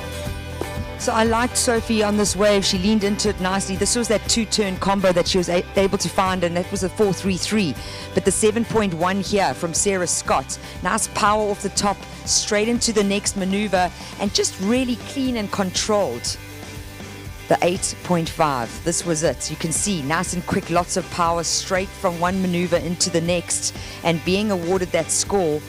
And Sophie, the 3.67. So almost pushing more into that turn, like a forced turn, really. The scoring potential wasn't in that wave, and she pushed it. Well, PC, what I'm seeing the difference on that recap there is more power and leg strength out of Sophie Bell. So if she just finds herself a bowl and hammers away, we know what the judges are looking for. We've seen the story now over both semi-final 1 and semi-2, is a single maneuver in the big section is going to get the points. So Sophie's not out of this just yet. No, definitely. I was actually just about to say that, Gigs. You know, we can definitely see the judges rewarding one big turn. So, 90% of the waves this morning have been one turn. So they actually adjusting their scale, the whole 10 points out of who's doing the biggest, best, fastest, most radical turn, So for Sophie Bell, she just needs to find a wave that'll let her do one turn, and she needs to make sure it's a really big radical turn, and she can get 2 8s, off one turn waves, No, absolutely. And the other thing that I'm noticing as I start thinking of comparing the 2 semi-finals is Sarah Scott's the only one that's really putting 2-turn combinations together. Everyone else is kind of building scores. Yes, Sophie Bell, that was a good hook in the pocket. That was much better from her. Not right up in the lip, though, more in the bowl, Tash. But I want to see where that score goes. With 5 minutes to go, that was a pretty critical score in the story of semi-final number 2. Yeah, and Sophie's been looking so good. She's just come back from Indonesia. She was meant to go on a 2-month trip, ended up doing 6.5 months, and her surfing has definitely leveled up. But now, the timeline of it all. So there's the score. She was rewarded a 5.5 for one maneuver. So actually her best score thus far. It goes into her top 2, but not enough to unlock the combo. So that is how cemented this lead is right now for Sarah Scott. We spoke about Sophie Bell's experience. I mean, you look back on the qualifying series 2019 pre-pandemic, Sophie was all over the park. She was up in Senegal doing the QS there. She's been down here. This is not her first Ballito Pro by a long shot. So you'd think that, again, like semi-final number 1's theme, you'd think that, well, Heather's experience over Zoe Stein, it's very clear how surfing is producing the talent. You don't have to have a lot of experience. It's the talent. Let's have a look at this turn, though. Big turn there, guys. 5.6. I liked it, but not enough to unlock the combo. Yeah, it has. It hasn't really affected things much. So she's really looking for those 2, 7, 5, 8s. She really needs to find the right waves. But I mean, Sarah Scott, she's only 16 years old, 15. She surfed a very, very clever heat. You can see her strategy is on point, and she's had the priority at the right times. She's been in the right place for the waves, and here we see her going again, doing a nice backhand turn there. Really twists and nicely off the bottom and rotates the hips off the top. Great technique. Other than here, there's one wave that had a combo. She's the only one finding combos in the lineup. Zoe Stein kind of built her scores mostly on single maneuvers. So it's interesting Sarah Scott's read of the lineup here. Of course, Sarah would have done the least amount of time in the lineup here in Ballito, coming from Komiki way on the other side. She'll be used to the cold water, completely different. But you know what? I see a little bit of Northwest Long Beach here. You know, when you get onshore Long Beach, there's little elements of it there. So Sophie hasn't shied away, obviously, from surfing everything available to her in the Komiki area. And gee, there's a lot of waves available for her there. She could even step up into a whole big wave career, you know, where she's based over in that side of the country. Yeah, absolutely. And I just think also we've seen Sarah, you can see our locals. It's the Dolphin Coast, folks. It's the Dolphin Coast. Of course, the bottlenose dolphin, a regular visitor here. You come to Ballito for a holiday, no matter what time of year, PC, we're going to see. And this is all part of the experience for holiday makers. I mean, just everybody loves their time in Ballito, especially when you live inland. You come down, you see whales and dolphins. You just get this ooh and ah stuff going on, you know? Yeah, I know the ocean is alive in this part of South Africa, as it is everywhere in South Africa, I guess. But, yeah, I know. Let's have a look at heat leader with 2 minutes to go. Sarah Scott, she's going to... And she hasn't been in priority here, so she's just picking up another wave. Remember that for her to surf, she has to improve on a 7.1. So this heat pretty much in the bag here, guys, as far as the semi-final result goes. It looks like we're going to have an all-teenage final at this stage. Sarah Scott, with a little over 90 seconds to go, will leave her opponent Sophie Bell out the back to ponder a 15.6 combination. We're not seeing it. It is, guys, trust me, it's impossible now for her to take this win. And, well, all credit to Sarah Scott. I mean, she's done everything right. You spoke about her strategy, Tash, right from the very start. She's mixed it up. She's gone left. She's gone right. She's done everything. But she's put together those combos and that one sting in the lip for the 8.5. It's the highest score of the day thus far. Yeah, absolutely. And also just starting strong, finishing strong. So sticking to the basics and great strategy. You saw her with her dad before the semi-final. And she's got good support on the beach. She's been spending so much time here. She was here a few days before, many heats through that South African surfing champs, then the rookie rippers. So she's been surfing out here. She's put a lot of hours into it. So she might not be used to Ballito. It might be her first full year, really just enjoying Ballito. But sticking to her guns, she's got her goal. She knows what she wants to achieve. And I was talking to her this morning, and she's really stoked just being able to be out here in the QS 1000. And it looks like we're going to see her in the finals. With under 30 seconds to go now in semi-final number 2 here in the ladies' draw of the Ballito Pro, it's looking like Sarah Scott on screen is on her way. The young teenage talent from Cape Town is on her way to the finals of the Ballito Pro to take on Zoe Steyn. And as we said, guys, this is testimony to how quick the talent can rise through the system. Surfing's in a really good position now for the next couple of years. It's very exciting. Countdown, and we'll wrap up this semi-final number 2. It is an official result. Sarah Scott from Cape Town, as we see Sophie Bell. She may have got this, guys, just inside the clock. So you'd think that judges will allocate a score to this. We'll just confirm that. It is waiting for scores. So that last wave of Sophie Bell, it is a case of too little too late, but a good performance from Sophie nonetheless. You know, that local experience getting her through the round of 16, the quarters, and, well, a semi-final result, 3rd place finish. It's not to be sneezed at. No, not at all. And I think that Sarah Scott really found the better of the waves out there. She just found waves that had more wall, and Sophie only able to fit in one maneuver with almost a half turn as a second maneuver. So, you know, sometimes surfing is about the luck, and Sarah Scott was really in rhythm out there and looking polished for a young 15-year-old. So, on screen, Sarah Scott. We're going to go to a quick break. We'll come back for the Ballito Pro. We'll be getting ready for our finals, and we'll also look forward to possibly a quick chat, although I think that Sarah Scott may just have her head in the game and not talk to Beach Interview. We'll confirm all of that after the break.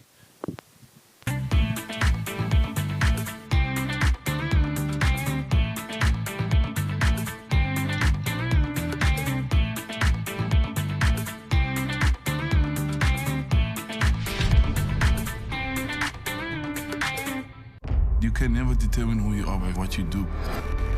Because if it gets taken away, then who are you? Just stay true to who you are, and if they don't like it, stuff that.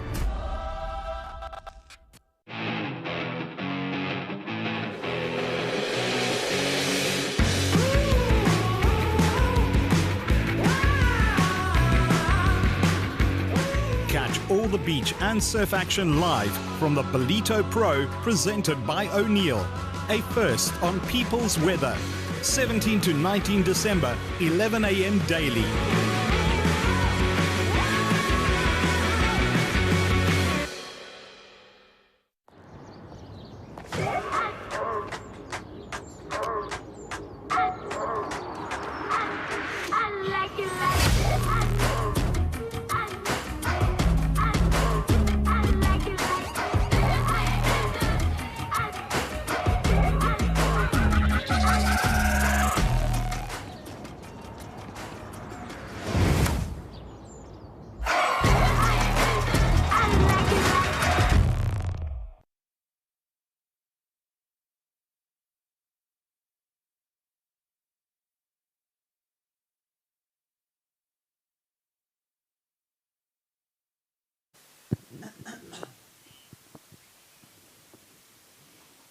Welcome back to the Ballito Pro 2021. We're having a great time with it. The women's final has now been set and staged. Gigsley is alongside Tash Mentesti and Paul Canning from O'Neill. We've just gone through 2 semi-finals here, folks. And what has emerged over the course of this morning and all the way through yesterday's competition is the young talent that's coming out of South Africa. Sarah Scott for the win. Again, I'll be honest with you, I didn't predict that she would just sail past Sophie Bell like that. The local talent, Sophie Bell, finishing third. Wow, the talent to a teenage final in a women's event. Yeah, no, it's incredible. I mean, 2 15-year-olds in the final with Zoe and Sarah, and we were chatting about it. You know, South Africa's in such a good spot at the moment with that new generation coming up. Those kids between the age of 12 and 16, we're really seeing a strong move there with a lot of kids in that generation, and it's a very similar generation to Geordie's. You know, when we had Travis and Brandon Jackson and Dan Redmond, and they all push each other to the top. So I think we've got a good future coming up. We've established our finalists here at the Ballito Pro 2021. Let's go down and hear from our new finalist, Sarah Scott. She's down there for the beach interview. I'm here on the beach with winner of semi-final number 2, 15-year-old Sarah Scott from Cape Town, taking out semi-final number 2 and through to the finals in the ladies division of the Ballito Pro. Well done, Sarah. That was a fantastic heat. Your highest score was an 8.5, putting Sophie Bell into a combination situation in that heat. How many times have you surfed Ballito before coming to this event? I did the last Rookie Rippers a couple years ago. But I haven't surfed here much at all. Well done for somebody that hasn't surfed here much. You certainly seem to have this break dialed. Did you have an eye specifically on those lefts? Your highest score was on the one left. And what were you thinking before that heat? What was your strategy? Yeah. So I surfed here this morning, and the lefts here, there was a bank, and I sat here with my dad and we watched it. And the strategy was to sit on that left bank. Then I ended up getting that nice right that came through, and then as well as that left. So I'm super stoked to get to like high scoring waves and even combo her, which is super sick. And I'm so happy to be in my first QS final. What will your strategy be now going into the final up against Zoe Steyn? Well, Zoe is a very, very good surfer, so it's going to be really tough. I'm really excited though. Definitely, I know I'm going to have to perform really, really well, but I have a lot of confidence now from the last heat, so I'm just going to go out there and I'm going to do my best. Congratulations, and we'll see you in the final. Back to you guys in the studio, Gigs. Oh, thanks, Mark. A couple of words there from from Sarah Scott, who's now into the finals.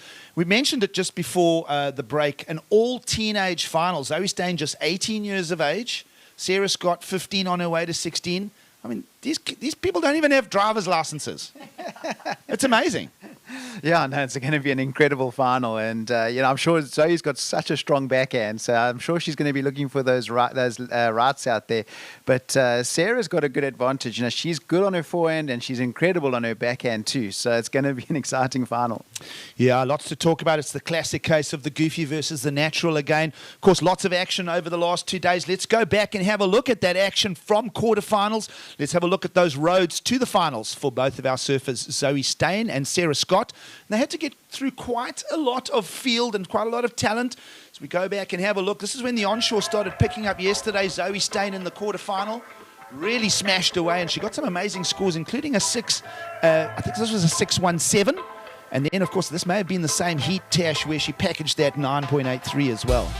But it's single maneuvers out of yesterday's lineup as well, guys. So, again, wind opposite direction today, but this is why Zoe Stein's in the final.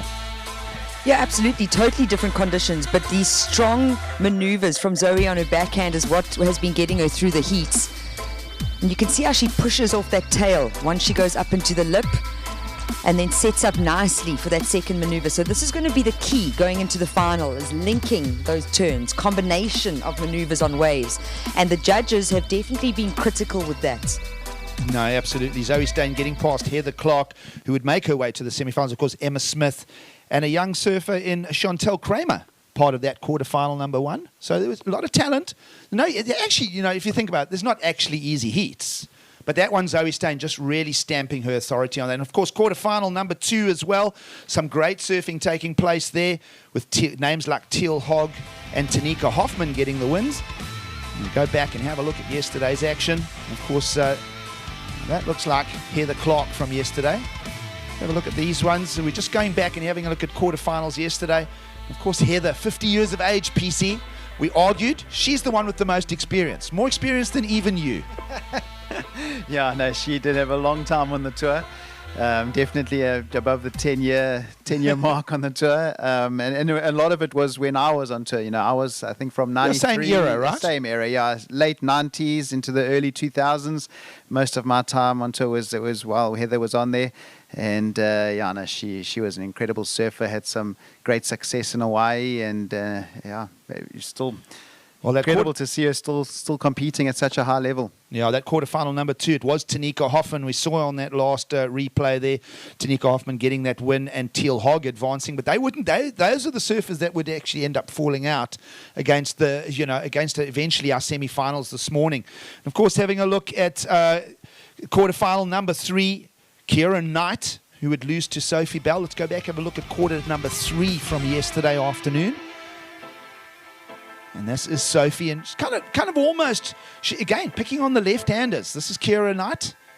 And what are we thinking of her talent going forward here, Tash? Yeah, so Keira, the goofy footer here, and she's a great surfer from Cape Town as well. That wave really not showing what she's capable of, but Keira is a woman and a young girl that everyone knows and doesn't want to come up in a heat together with, but she's got a backhand attack that goes up and under sometimes and not scared of the lip. And I think just not able to find the waves that she needed to find the scores. I thought Keira was going to feature. I really enjoy her surfing. Yeah, I think Keira Knight, her technique is really on point. She's not carrying a lot of body mass, not carrying a lot of muscle bulk at this stage to really power up the turns. So hers is all about timing and just being precise. And I think that's a talent to look for as we go into 2022. I'm toting some more results from Keira Knight. Let's have a look at quarterfinal number 4. Finalist now, Sarah Scott, would get past Natasha van Groenen. Now, this is one that I didn't think would go this way, Tash. Yeah, I must say me neither, just because of, Natasha van Groenen coming off the Challenger Series, so a lot more experience. And just with her turns, very strong on her backhand. You can see that wobble in the way. This is when the onshore conditions were really blowing. And Sarah Scott, I don't want to even say got lucky, because she surfed a good heat. No, very on point, Sarah Scott. I mean, this is her yesterday in the quarterfinals.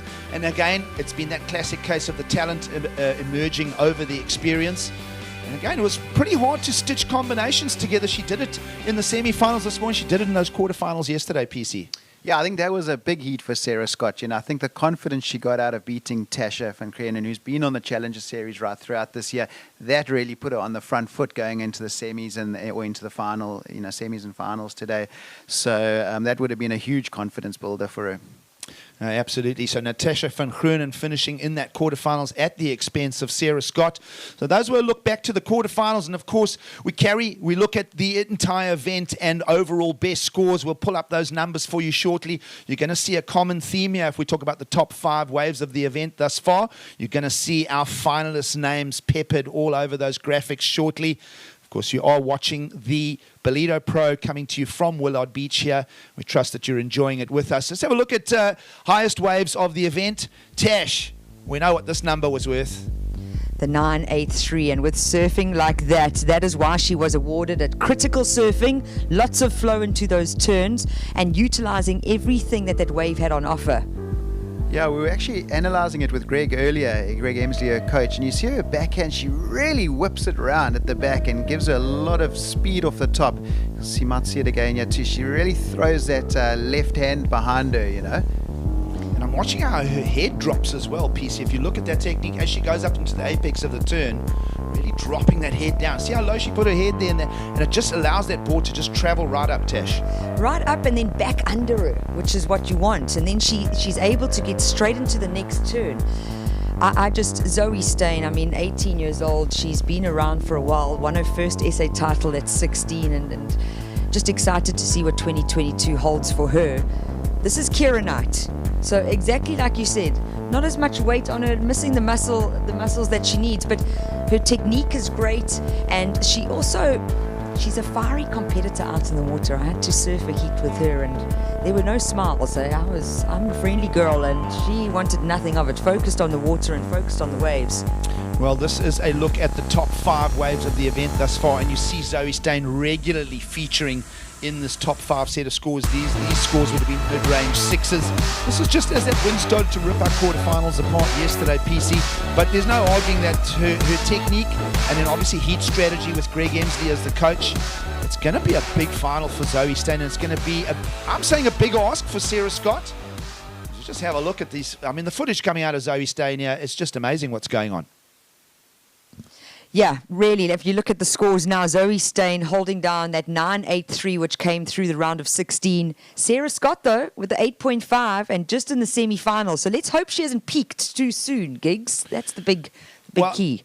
I get excited when I see best scores of the event and then I see the same 2 names in the finals box. It means that stuff's going right, right? You know what I mean? It's like sometimes you can have these flash-in-the-pan higher scores in round 1 or round 2, and then you have this all grindy final, with mid-range scores and stuff like that. So 2 of those highest scores coming from Sarah Scott. You see the second to highest score, the 8.5, the 4th highest score, 7.1, all of that out of the semi-finals this morning. This is teeing up to be a great final, folks. Yeah, really exciting, and hopefully we don't see Zoe looking at these types of things, because she's going to say, I had a better day the day before than today, But I think Sarah's going to give Zoe a run for her money. When Sarah's confidence is high, her surfing speaks volumes, where Zoe can keep her mind at bay. So I'm excited to see this. That's an interesting point. Let's drill into that a little bit. PC, you've done your time in the contest jersey. Do you get into those events where you just sort of get what they call it getting on a roll, right? You get into the space and every heat just keeps going right. And then you just have the other events where you wrestle with every heat that comes your way, right? Yeah, no, 100%. There's definitely events where you're just in rhythm with the ocean. Everything is just, the waves are coming to you at the right time. You can do nothing wrong, and you're just in such good rhythm and flow, and it just makes winning so much easier. And then there are those other times when it's just everything's, especially in conditions like this, where you could be 5 meters off a peak, either side. If you were just, a little bit over, you could luck into a bomb, so it is tricky conditions. But Sarah Scott's got nothing to lose. Zoe, I'd say, is the favorite here. A couple years older, but Sarah Scott, the way she's been surfing, she can easily take it out. Watching finalist Sarah Scott already paddling out. We're just minutes away now from the start of the Ballito Pro Women's Final. I think we'll take a quick break, folks, and we'll just sit back, brush everything clean, and we'll be back for the finals of the Ballito Pro 21 very shortly.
all the beach and surf action live from the Ballito Pro, presented by O'Neill.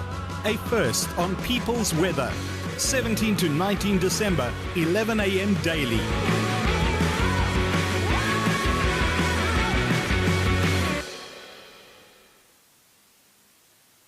Good morning, surf fans. Welcome to the Ballito Pro 2021 men's and women's competition unfolding here at Willard Beach in the beautiful seaside town of Ballito. Gig Saliers alongside Tashmin Tasti and Paul Canning for the call. We are just moments away from our women's final this morning. We're going to crown a champion. It's the World Surf League's qualifying series. And what's exciting here, guys, it's an all-teenage final. We spoke about the talent. What the qualifying series would be able to do is push that talent up. And, well, here we go. A 15-year-old versus an 18-year-old. And make a note of these names, folks. It is the future of South African surfing. Zoe Steyn taking on Sarah Scott. It's a good morning to all of you. I believe a lot of you from Ballito TV are with us as well. And we trust that you're enjoying your time in beautiful Ballito. And our finals looks like it may very well be underway here, guys. Zoe Steyn is going to keep that red singlet for the final. Sarah Scott joining her in the blue. And we're all set for a great final here, guys. Yeah, it's going to be an exciting final. These young ladies, you know, it's Sarah Scott's first QS event ever, and she's just made a QS 1000 final. Yes, she's competed on JQS events, but her first, you know, premier QS event and final. So very stoked already. We could see with the beach interview gigs, she's happy, she's sticking to her game plan and paddling straight back out, really not wanting to sit and wait and have a breather, but get back out there and stay in rhythm. Yeah, that almost makes sense, PC. If you're on a heater like you just had in that semi-finals, you kind of don't want to fall out of that groove, right? You want to stay in that channel, you want to stay in that mindset and just keep it rolling. Yeah, no, 100%. You just want to get out there and get on with it as quick as possible. You know, you're in the groove. And yeah, I'm excited to see how this final pans out. I mean, we've been watching these two ladies surf the whole week, and for me, they have been the standout. You know, through the SA Champs, through the Pro Junior, and now into the QS 1000, they definitely have been the standouts. So I think we couldn't have asked for a better final. So yeah, it's going to be exciting. A big week of competition here in Ballito. Of course, a surf festival as everybody flocks down to the seaside town here this week and last weekend already, having hosted the national championships with a local winner in Shane Sykes. Of course, the O'Neill Smith Shapes Rookie Rippers, the girls' final contested by Zoe Steyn and Sarah Scott. And here they are again. It's a replay of the final from a couple of days ago. Zoe Steyn getting that advantage over Sarah Scott in that Pro Junior Rookie Ripper final. Is this the turn for Sarah Scott to turn the leaf over? It could be. Yeah, what I was going to say, what a perfect opportunity to have another go at the person that just beat you like a couple of days ago. So I'm sure Sarah Scott has got that in her mind, and she's gonna try and turn the tables for this one. And of course, Zoe Steyn getting past Heather Clark in semi-final 1 this morning when we got competition underway at around 10 a.m. And of course, Sarah Scott getting past the local Sophie Bell to set up this final. 15-year-old in blue, 18-year-old in red. It's all very exciting. We love seeing the emerging talent. And looking at conditions here for the final, that blustery southerly wind. And a quick look at the backhand of Sarah Scott, who fetched an 8.5 and a 7.1 on her backhand in the semi-finals just 20 minutes ago. So we'll see if she continues that momentum. Of course, Zoe Steyn, as we mentioned, getting past Heather Clark in semi-final number 1. A little bit more of a sort of structured heat from Zoe, and here goes Zoe just getting that first turn underway, comes out of it really slow, jams that second turn. So you could argue 2 throwaway scores early on here for both Sarah Scott and Zoe Steyn. Yeah, and I think, you know, both semi-finals 30 minutes long, so we've seen an hour of water moving onto that sandbank, and you can see a little bit of that push every so often. Zoe Steyn almost holding back on that second maneuver and trying to figure out what's happening with that bump. But at 2.53, it's not going to be a keeper. You really need to go into those good to excellent scoring rides, and with 30 minutes on the clock, they do have time, and you can see these two girls almost separating. Zoe Steyn in the red singlet looking for the rights. Yeah, and you almost think so. Sarah Scott over to left of screen is going to be looking for the left-hander. So broken peaks coming in here, the wind grooming from the south. It is grey, it is overcast, but it's warm and humid. And we're going to see how the two strategies play out in the final here. It's very, very obvious that they both want to play their backhand skills here, PC. That'll get you excited. Yeah, I'd love to watch a good goofy photo. But yeah, it's good to see. They know, their priority then won't really be a big issue. They're quite far apart, probably about 20, maybe even 30 meters apart. And yeah, definitely very, very obvious and clear to see Zoe is looking for those rights. What's interesting is two surfers reading the conditions and picking a strategy completely opposite each other too. So that's going to be very interesting.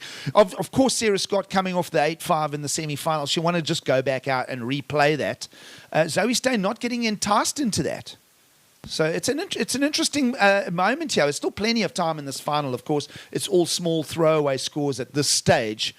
But, as Paul was mentioning there, Tash, big separation of about 50 meters or so in the lineup. So both of them playing a separate peak in the breaking waves.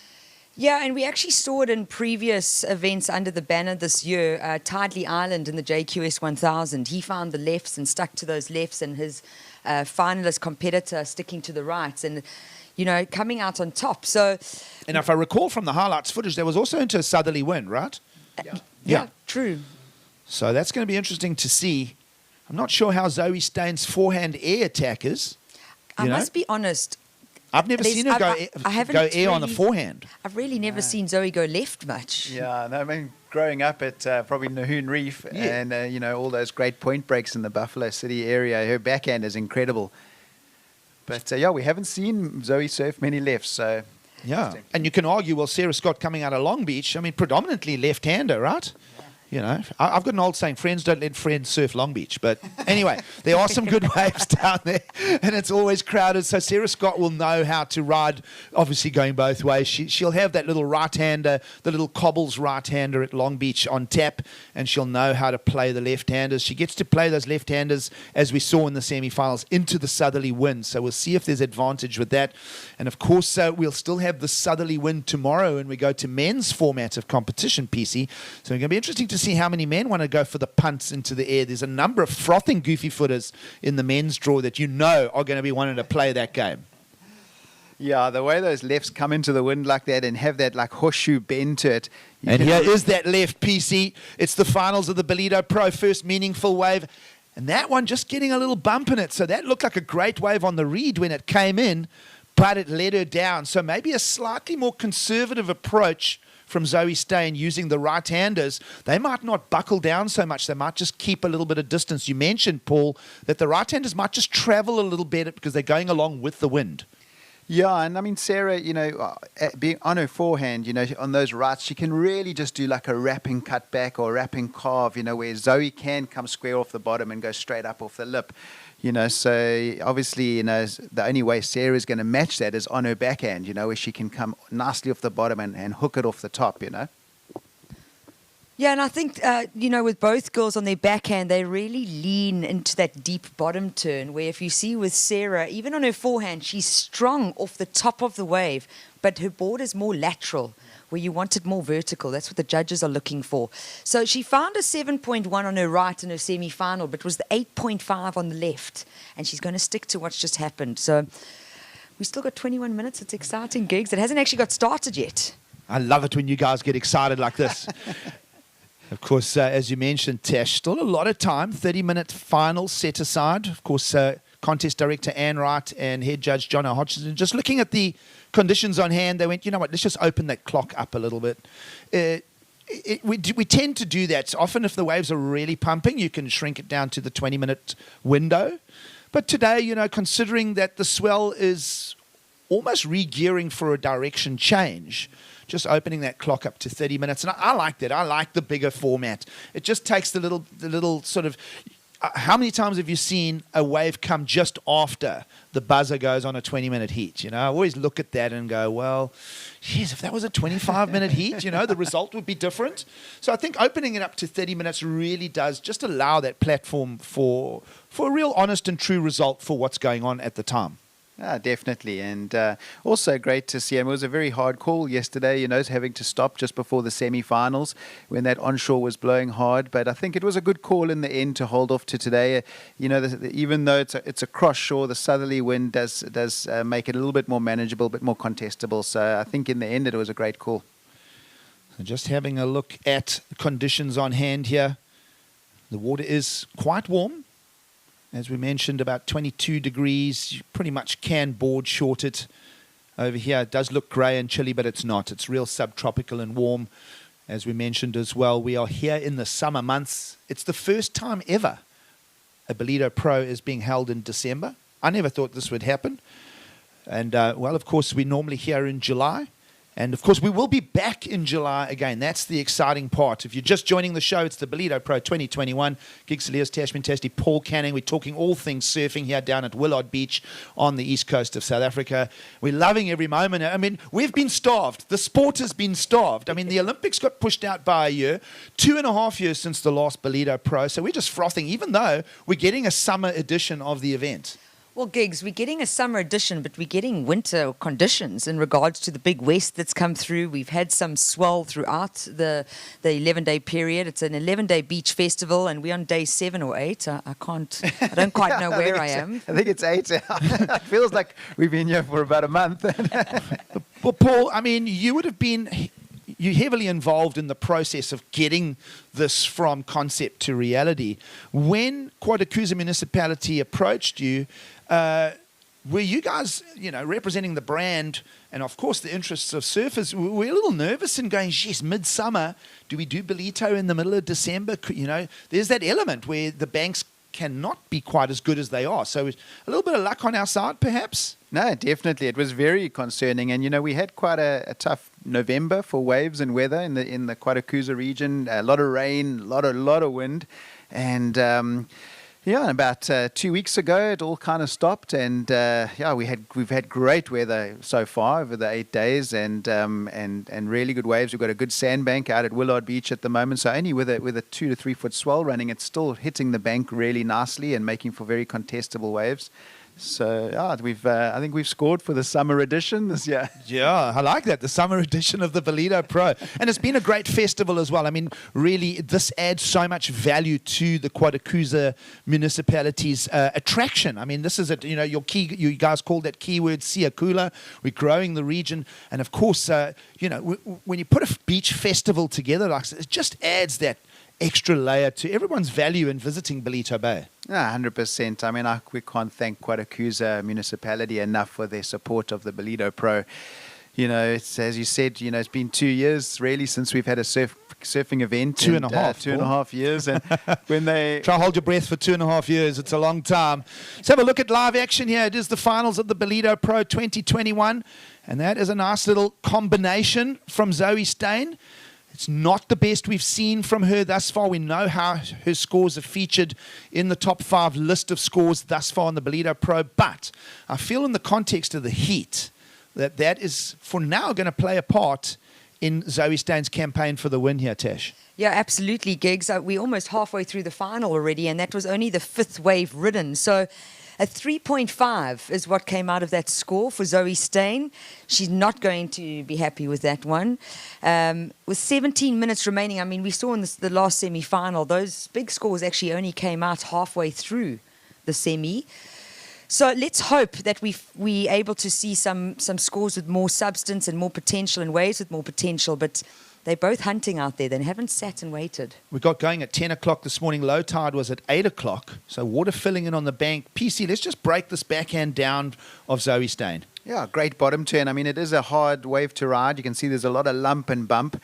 And she still gets 2 nice turns in there and rides that one out. So, yeah, as you say, it's going to put a small score on the board for her. But I still think it's anyone's game. I don't think either of the surfers are in a position yet to start, sort of settling down in the heat. I think there's going to be a big score coming up soon, and whether it's Zoe or Sarah, that's going to put them into the commanding position. So, Tash, I was just talking tides and I was talking time of day. We're on the mid-tide now. Are we noticing that the way the wind direction may just have laid down a little bit in wind speed and possibly come a little bit more onshore? And that's not going to help the lefts. That's the point that I'm seeing here. And let's have a look at Zoe having another little look here. Still plenty of time on the clock, as we've mentioned. But no breakout scores in this final just yet. The 3.5 last in from Zoe Steyn. Further for now, nudges her lead in this final. But requirements very, very small for Sarah Scott to jump right back into the game here. Yeah, and I think, Giggs, we've been speaking the whole morning about your good scores are going to come out of a combination of turns. So now Zoe did fit 2 turns into that wave, but the judges are being very critical because she didn't ride out of that wave with speed, and almost pushed it off that second turn and awarded only a 3.5. Well, definitely the lower tide, when we saw Zoe Steyn paddle out at around 10 a.m., it was a 1 maneuver contribution because the tide was lower. Now the waves are rolling and running a little bit more, so the scores kind of have to be built now with combination as opposed to one punchy maneuver. So conditions are playing a part here. It is dictating the final at this stage. We want to obviously see both surfers perform to their very best, but they've got to work the field here. They've got to pick out if there are any diamonds in the rough, so to speak. Paul, they've got to work. Would you be moving around the lineup at this stage? Because I'm noticing still separation between the two surfers. Yeah, I think in these kind of conditions, you got to start hunting a bit now. It's now it's in the next sort of 5 minutes is going to decide the winner really here. Because you want to, if somebody can get a 7 on the board now and then grab the priority, that's that'll put them into a very strong situation. So I think these next 5 minutes are very crucial. So just a 5.83 accumulated 2-wave total for Zoe Steyn, made up of the 3.5, her last wave we've just seen, plus the 2.33. So those are not great scores. Let's just call it as is. They're not great scores, but they're averagely holding in there. Now look at Sarah Scott's averages. They're all decimals. So clearly right now, Zoe Steyn's formula perhaps a little bit more productive than Sarah Scott's. I've just got a feeling that the conditions have shifted from Sarah Scott's semi-final to the finals now. The water's moved. There's no doubt. I can see it. I'm not seeing those big wedgie lefts. I don't know if Sarah Scott's going to be able to get the opportunity. Her mindset's there for another 8.5 on the left. I'm not seeing the same lefts in the lineup now, PC. Yeah, you can definitely see, with this strong southwest wind, it's obviously turning the swell direction to more of a southerly swell. So those lefts obviously working well with the easterly swell direction and the westerly wind. But now we see with this big cold front that's moved through, the rights are actually starting to look a bit better. And this is a very good wave here. Well, Zoe Steyn, heat leader, looking to improve on her low score of a 2.33. And I say she's done that right now, and that's going to be the best wave of the final right there with a little under 13 on the clock. And this is showing pedigree. This is showing a solid heat strategy from her and her coach, Greg Emsley. And that is going to put a little bit of pressure on Sarah Scott. Yeah, definitely. Finding a wave that ran across that sandbank a little bit more. She was able to set up those turns. She didn't rush anything and fitting in 3 maneuvers, and that is going to be the key counter. So we are waiting for scores. Priority shifts to Sarah, and you can see how Sarah's moved from the left side of the screen to the right. Yeah. So plan B coming into play maybe. Yeah, PC, a great point you make there, Tash. Possibly a rethink of the strategy right now would be important. We're into the second half of the heat. Mathematically, we're inside the 15 minutes of the 30-minute final, 12 remaining. Sarah Scott can't now just keep sitting there. What she's looking for now may have been blown out to sea. And on the way back out, Zoe, heat leader, is going to find another right-hander. You said that the right-handers, Paul, were going to travel with the wind and a little bit more distance possibly available on the wave face of the right-handers, and that's exactly what's unfolding here. Yeah, no, definitely. And as you like you said, Tash, now Sarah's going to her plan B, and when you're starting to look at your plan B, then you're sort of on the back foot, and you are starting to stress a little bit going in towards the 10-minute mark in the heat. So it's not impossible, but I think she really needs to move over and try and find a right like Zoe found. Yeah, no, if Sarah finds a right with the wall, she's really good with a wave that stands up. She's got a lot of power to be able to do those maneuvers. So judges calling for another wave review here. They're looking back on this. They want to so they haven't allocated a score for this yet. Judges thinking this one through. They wanted a replay. 3-turn combo, guys. Now, you're going to argue, is that good category score, or does that nudge up into the excellent category? And we're starting to now discuss, is this a 7 or is this an 8? That's kind of what I'm seeing from the panel there. So they've asked for the review. They haven't allocated the score just yet. We're still waiting. In fact, we're waiting now for 2 fresh numbers from Zoe Steyn. But what I've noticed, while the judges are pondering that score, Tash, I'm seeing blue moving over. We've seen the plan B now coming in from Sarah Scott, the young 15-year-old. She's made the shift in the lineup. And there's that score that's dropped in for that fourth ride, the 3-turn combo, a 6.5. I must be honest, I thought it was going into the 7 range, just basing around conditions, but I'm no judge. 6.5 PC, fair score, 3-turn combo, and still waiting for another number. So right now, it's a 3.1 that comes in. So last of red not going to factor in, but the previous wave of 6.5 adds to a 2.8. And now Sarah Scott is going to find one of these right-handers. And that whitewater is just going to clatter her with 10 minutes to go. That plan B needs to kick into action really quickly now for Sarah Scott, because Zoe Steyn has stretched out the lead with a 6.5. So that is a real banker. And things kind of going Zoe Steyn's way right now in this final. Yeah, well, Sarah Scott looking for a 9.2. It's a big ask for one score. We've seen an 8.5 being the highest wave score for today. We saw a 9.83 yesterday from Zoe Steyn. So it is, you can find those scores out there, but definitely testing conditions. And with 9.5 minutes on the clock, Sarah's going to want to find 2 good to excellent scoring rides to be able to move from second. Of course, Sarah Scott coming out of Komiki in Cape Town, making the trip up to Ballito. She mentioned to Mike Frew on the beach interview that she really doesn't know the lineup in Ballito very, very well. So just a wonderful experience gathering trip for the young Komiki surfer in blue. And she's up against Zoe Steyn, who just seems to be clicking a gear right now. The young Buffalo City surfer back on the backhand again. She's done this all event long. She's fetched 9.83s in the lineup. She's got multiple scores in the 6s and 7s through the rounds, including quarters and semis. And now she's really starting to close the door on her opponent here, is Zoe Steyn.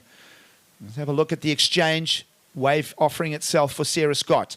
Now, we spoke about her forehand capabilities. She can match wave for wave, score for score Zoe Steyn, you know, driving off her toes as opposed to her heels.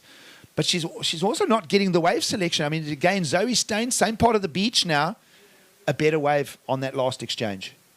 Yeah, absolutely. And Zoe almost seems to be in rhythm now. She's had 3 quick rides and 2 of the 3 are counters. So that's just changed the whole heat with 8 minutes on the clock. Slight improvement for your heat leader with a 4.17 last score in for red. And that is going to push that heat total up into the multiples, 10.67. So 6.5 for the 3-turn backhand combo. And again, Zoe Steyn out front in this final. It's I'm loving the whole story of the emerging talent. I know I keep harping on about it.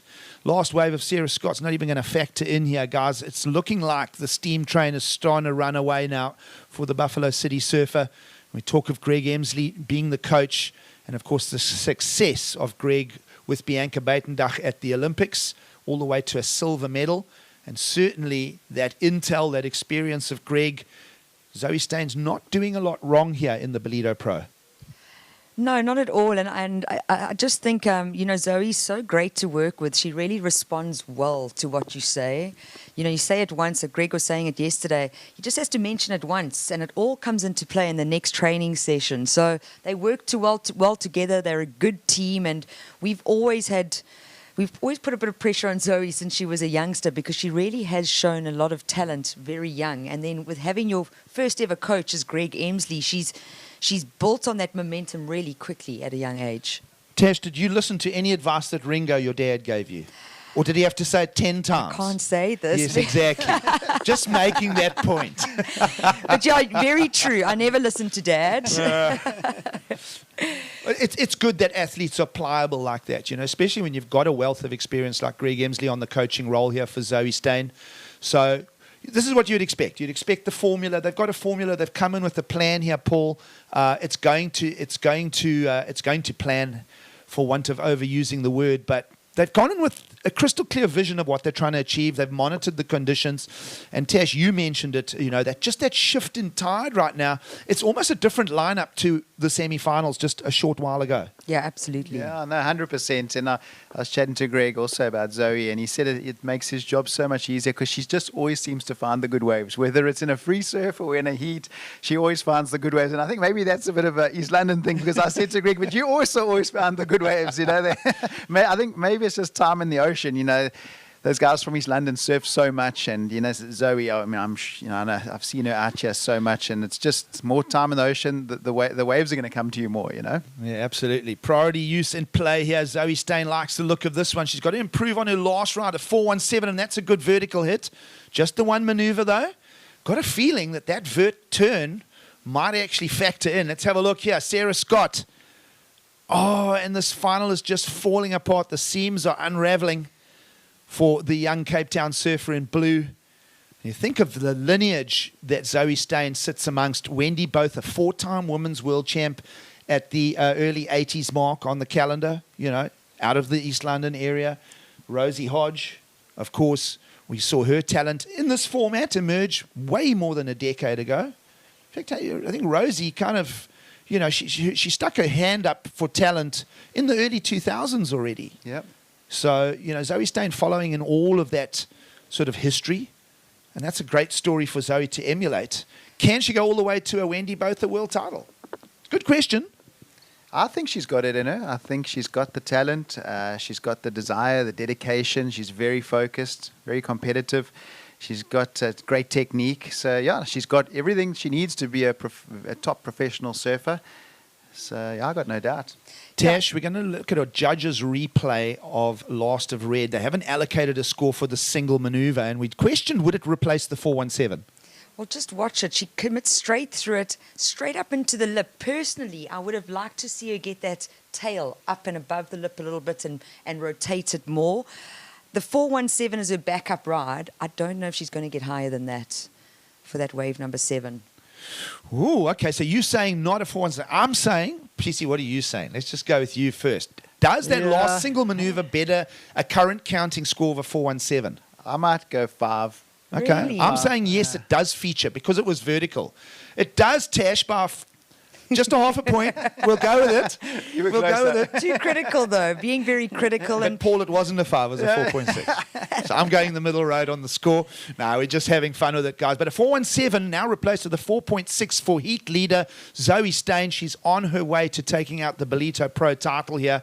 Now an 11.1 heat total. Look at the requirements for Sarah Scott, who is, let's just go back to her best 2 waves. A 1.17, a 0.97. You cannot go into any kind of campaign holding those scores. So massive requirement of a 993.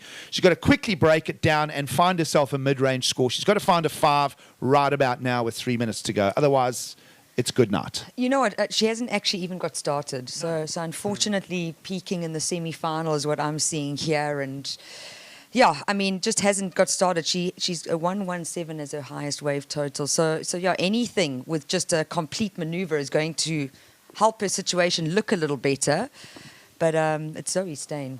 Yeah, if you look at, she got that 8.5 for one turn in the semis. If she could find a wave now where she got an 8.5, she would only need like a 2. So, she's not far off. The door's not shut. She just needs to find a wave that lets her do a nice big turn like that one in the semis. In the format of a contest heat, when is it over? If you are in a combination, this is just shy of a combination. I don't think it's ever over. I was in a heat against Kelly Slater, and he needed a 9 in Lacanau. This was back in 1995. And with 30 seconds to go, I knew he was going to get the 9, and he got it. I never ended up beating Kelly. I think I surfed against him about 4 times. But that was the closest, and he needed a 9, and I still felt like he was going to get it with like 30 seconds to go. So 30 seconds is not enough time. It's got to be 1 second. Or even better, the clock's got to ring. And we're about 1:45 away now from wrapping up the Ballito Pro final on the ladies' draw.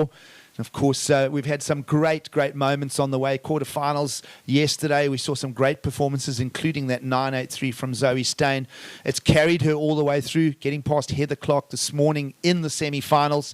And we kind of almost then speculated too, was Heather just going to step it up? And she can, Heather Clark as an opponent, even at the ripe old age of 50, you couldn't write her off.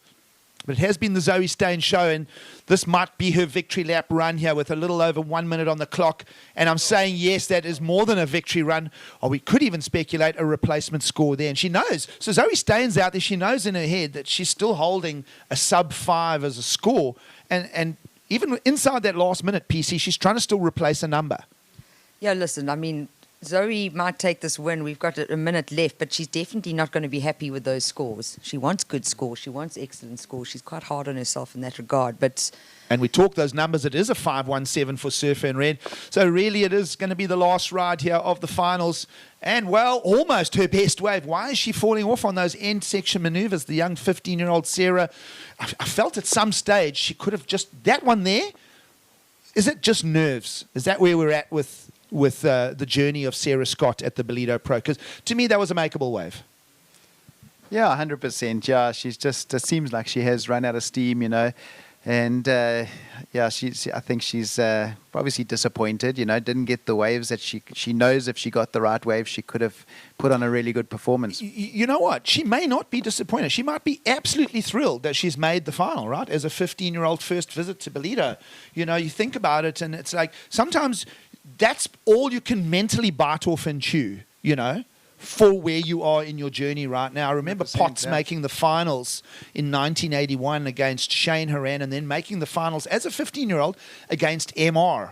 Weekend, Gunston 500, and then the next weekend was the Mainstay Classic. At that stage, we used to have those kind of advertisers in the sport. And a 15-year-old Potts made the finals back-to-back, 2 events at the Bay of Plenty. And you know what? I think his take from that was, I'm 15, I made the finals. Like, yeah. I kind of like, would a win have almost been too much to process, you know? Yeah. But your scenes right now here at the Ballito Pro, elation from young Zoe Steyn. As is tradition, you have to chair the winner up the beach. There's too much sand under her feet there. Let's see who lifts her and gives her the chair all the way up to the podium. It's Zoe Steyn. We can't argue with her win here, guys. A 6.5 and a 5.17 for the 11.67 total.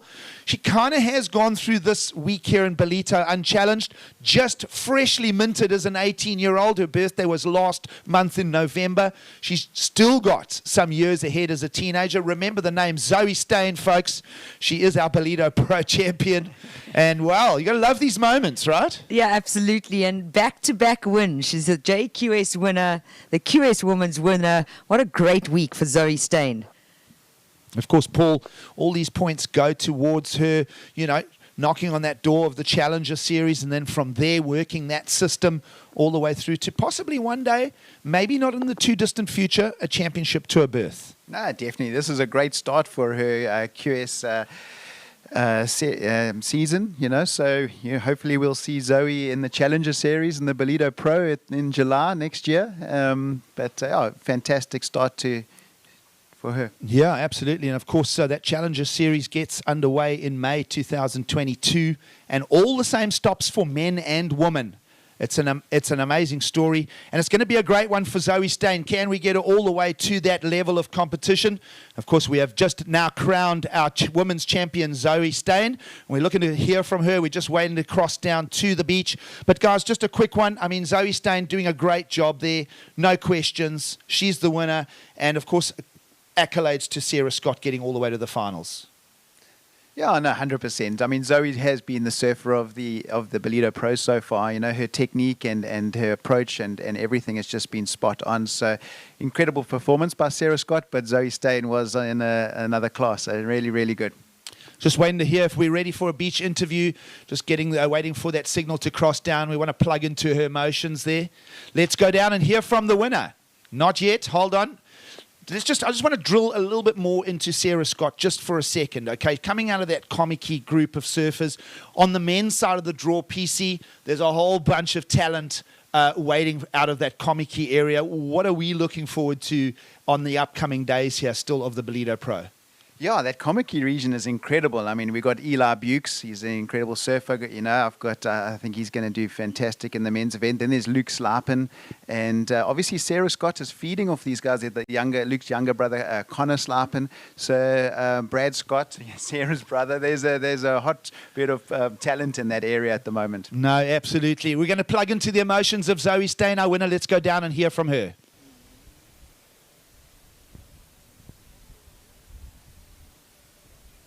I'm here with the ladies' winner, 18-year-old Zoe Steyn from East London. She won the Pro Junior title at this event, and she's now taken the QS Ladies title. Congratulations, Zoe. Tell us a little bit about your strategy that you and Greg came up with for that final. Thanks so much. I'm really, really happy to get the win. Our strategy, it changed a lot because the tide and the waves changed so much this morning. It was interesting because Sarah and I were on completely different peaks, and luckily the rights were a bit better, so I think we had the right strategy. So I'm stoked. I saw that she came across to your side of the peak at the end of the heat there, but you had dominant. Did priority come into play near the end there? Yeah, definitely. I think priority always helps. Well, it's always nice if you have priority, especially when it gets to the end of the heat and the other surfer needs a score. It just secures your lead almost. Congratulations, taking the double in Ballito this year. Well done. Fantastic surfing. Back to you in the studio gigs. Oh, thanks so much. Great to hear from her. Guys, I don't know what you take away from that. She almost seems a little unaffected. Like it's like, hey, I'm set for bigger things here. But crystal clear. Obviously, she's stoked. But you can see you can see the gear, the cogs are turning there for Zoe Steyn. Yeah, it's interesting to hear how they're moving with the way the waves are changing and the wind is changing, and they changed their strategy going in. When you're talking about 20 minutes before the heat, changing your strategy from the semis to the finals, so great adapting to the performance there. Tesh, you mentioned it. You right at the beginning of the final, you said something really important, was that how much the water had moved in on the bank. And I do think that actually did catch Sarah Scott a little bit sort of off guard. She'd come out of that semi with momentum. We spoke about that's great to come out of a heat with the mental momentum. But then the whole playing field shifted underneath her by the time she'd paddled back out for the final.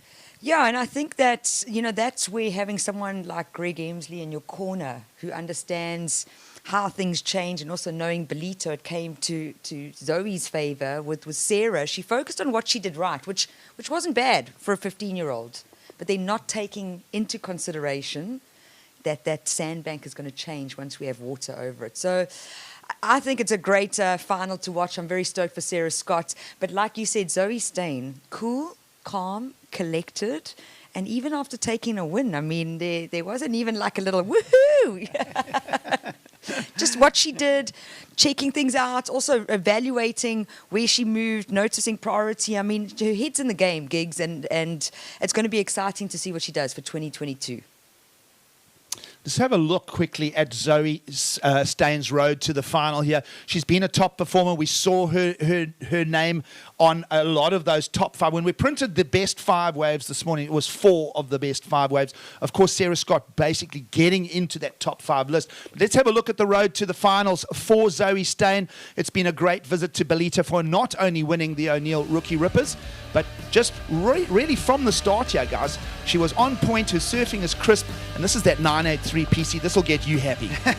Yeah, no, great backhand surfing there.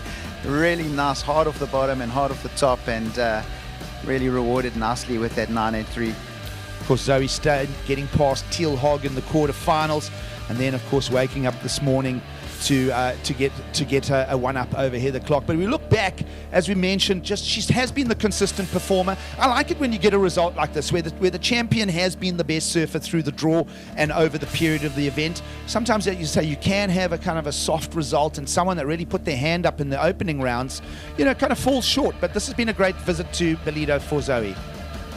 Of course, this is the quarterfinals this morning. You see the wind now the opposite direction.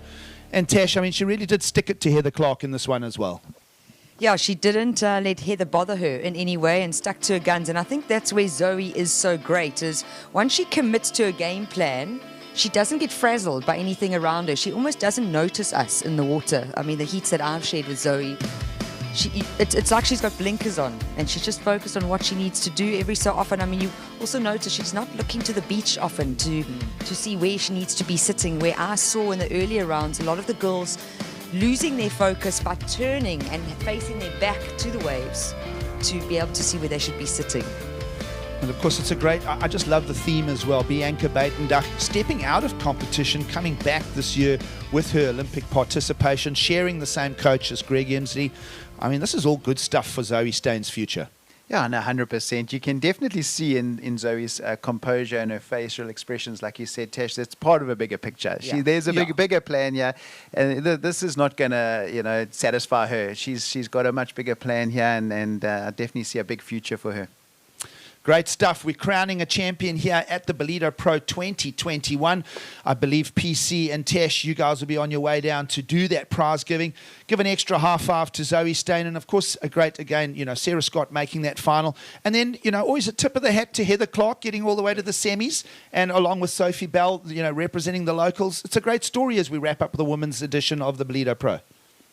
Yeah, it's been great, and it's been great to have the women be focused just on themselves. So I think it was a good idea from the contest organisers to just focus on the women, give us some space to shine, and then focus on the men's going into the final few days of the Ballito Pro. But I'm so hopeful of what women's surfing in South Africa is going to do for next year and beyond. And it's fantastic to have the support from kwazulu-natal municipality, O'Neill, supporting our girls and seeing them rip. And of course, PC, I see that extra big grin on your face, because as we wrap up the women's today, that'll be it. But tomorrow morning, we wake up with a fresh start, still 3 days of the Ballito Pro remaining. And it is a star-studded draw on the men's side of competition. Yeah, I know. We got some great surfing coming up, and it's so cool. We can really cherry pick the conditions. We're going to run a few heats tomorrow, and then we got a great weekend lined up. Saturday is looking like a cracker day here, and then Sunday is looking great. So we're going to choose the best conditions over the 3 days and let these guys show us some great performances. We're wrapping up the women's edition of the Ballito Pro 2021. We'll come back for our prize giving shortly. Paul and Tash, thanks so much for being part of it. And go down there, bust out the champagne. Well, hold on, they're teenagers. Are they allowed champagne? But anyway, we'll go crown our champions. And then, of course, we'll continue with the chat. We'll bring in Mark Frew on the booth. We'll take a quick ad break, and we'll be crowning our champion, Zoe Stain. Don't go anywhere. You can never determine who you are by what you do. Because if it gets taken away, then who are you? Just stay true to who you are, and if they don't like it, stuff that.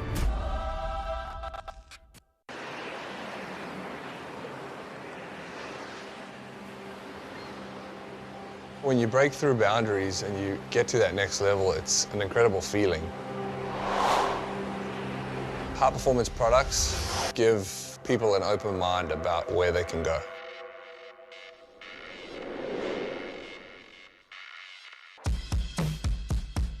Everything that O'Neill does is performance-based. They've pushed the innovation and the limit of what's possible in each generation. Jack invented the wetsuit basically through his love and wanting people to be able to experience the ocean for longer. Now people are able to spend 2, 3, 4, 5, 6 hours in the water doing what they love and pushing themselves to new limits. I think it's extremely important for the people inside the company to be able to test these products, and they do. They live, eat, sleep, breathe these products. I think the most important thing about a wetsuit to me is its flexibility. TB3 just absolutely blew my mind. It was just so many leagues ahead of what I expected. I was in awe. I was warmer than ever, more flexible than ever. Everything that I'd worn before, till now, was just irrelevant. The bar's been set really high. I'm super excited to be able to see what's actually next. And where do they go? I mean, my mind's pretty baffled at the moment, but I mean, where do you go next?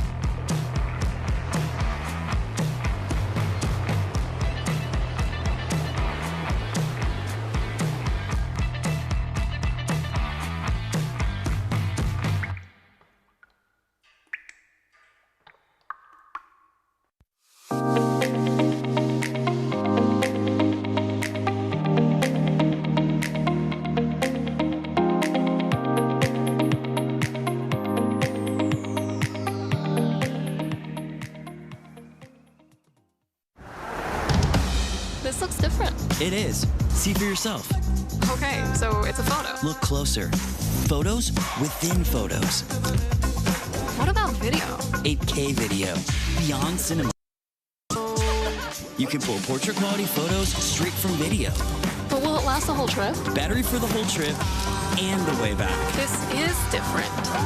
Told you.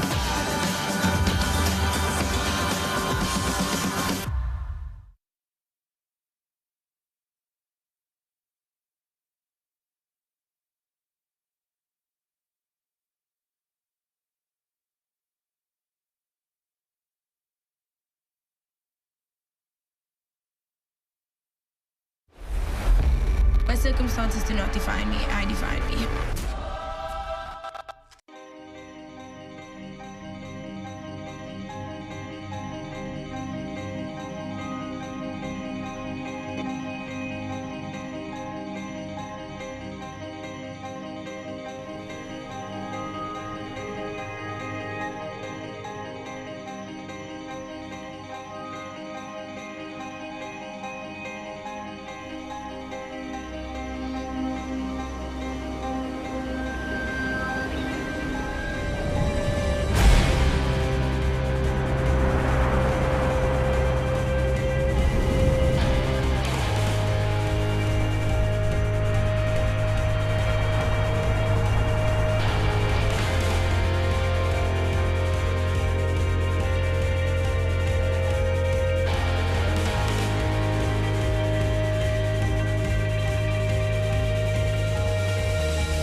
I knew a man that changed the world. Well, the world that I know. That world, it's that plane that we as surfers occupy. That line between sea and sky, and we're held there by these invisible forces, fluid mechanics, surface tension, and that need for just one more.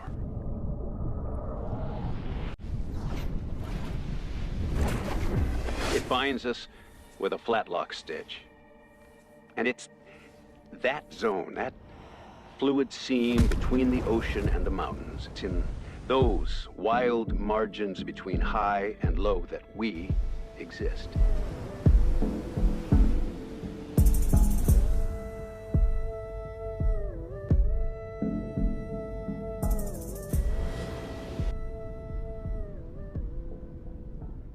I knew a man who was sharp, inquisitive. He'd want to know the where, when, how, why, not just the what. An adventurer who charted his own course through life. Like those Wednesday night sailing races in Santa Cruz when he'd cut across the kelp beds off Black's Point looking for that edge. But how do you map a man's life? How do you know him? Is it by the work he does? The man I knew was a child of the Great Depression, shaped by history, a locksman, lifeguard, salesman, sailor, flyer, fisherman, huckster, surfer, trailblazer. Is it by the cut of his cloth? The suit he wears? The guy I knew was jeans, flip-flops, button-down shirt, untucked, casual. But those suits he made us, oh, they changed everything. Forever. Yellow, blue, red, hot pink, classic black, and always somewhere on the inside. He had a love of the glide. Caught his first wave in 1934, body surfed it all the way to the shore. That set the hook. Learned to sail, learned to fly, launched his balloon on the evening winds out across the ocean on hope rather than expectation. He was a pioneer, sticking his flag in the sand, literally, a 40-foot driftwood pole. It's been an amazing week of surfing. I think this is the 4th time we're on stage giving prizes to champions, and we're now going to focus on the women. So 2 days of surfing for just the girls. It's a QS 1000 event, and a big thank you to the World Surf League for being here, putting on this QS 1000 for the girls. It was an important event to end the year, but really go back into 2022 and start building on their campaign. And for myself, I'm just really stoked. We started with a round of 20. We moved straight into the round of 16. The girls have been able to surf onshore, smaller surf. We've now got offshore, cross-shore, with some bigger swell, and it's just very hopeful for women surfing in South Africa. So a big well done to everyone who took part. I'm going to hand over to Paul Canning, our brand manager for O'Neill South Africa, to say a few words, and then we're going to get the prize giving underway.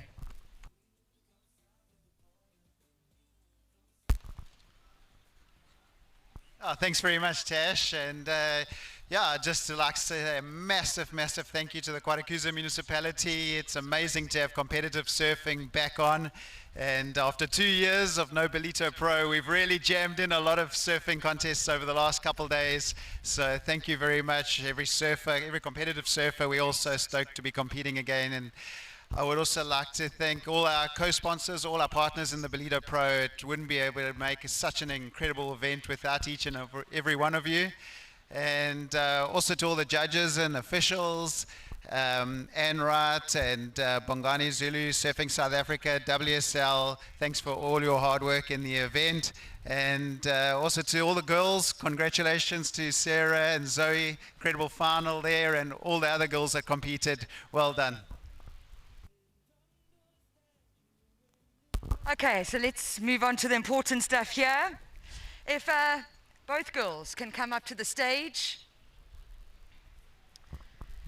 So we see women surfing moving into a new era, and we see it here with these two finalists.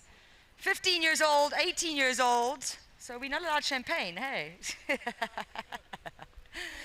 No, but it really is just showing how women surfing is growing, and this is a new era, and these are the future of surfing alongside some other girls. I just wanted to say personally, it's been fantastic to see what you girls have been doing out in the water. You've lifted that level of surfing, and you've inspired a lot of young girls, a lot of the Groms through the Rookie Rippers. And if you missed our O'Neill Smith Shapes Rookie Ripper Pro Junior, both these ladies were in the final. So back-to-back finals for both Sarah Scott and Zoe Stain, and taking out that second position. So winning 6,000 Rand, some Oakley Frogskin sunnies, and valuable QS points, it is from Kommetjie, Cape Town, Sarah Scott.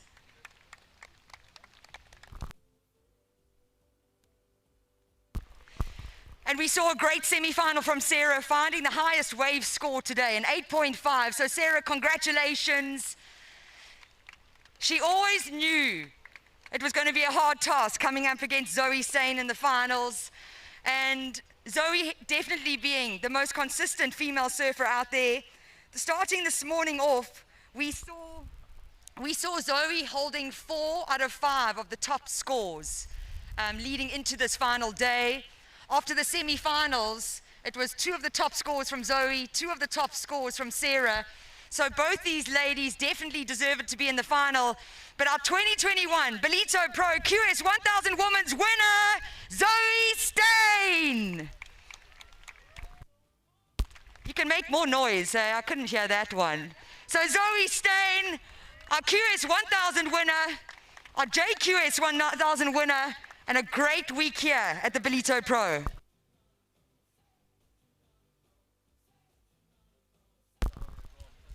And just to let everyone know what Zoe walks away with. Valuable WSL QS 1000 points, 12,000 Rand for first prize.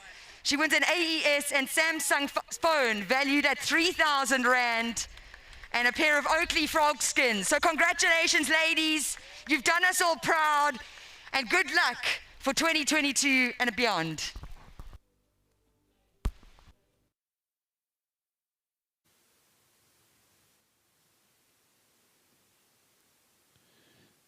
Well, great to see our 2 athletes on stage. Of course, a big thanks to Paul Canning and Tashmin Tasti as well, who kind of walked through the whole process of the finals.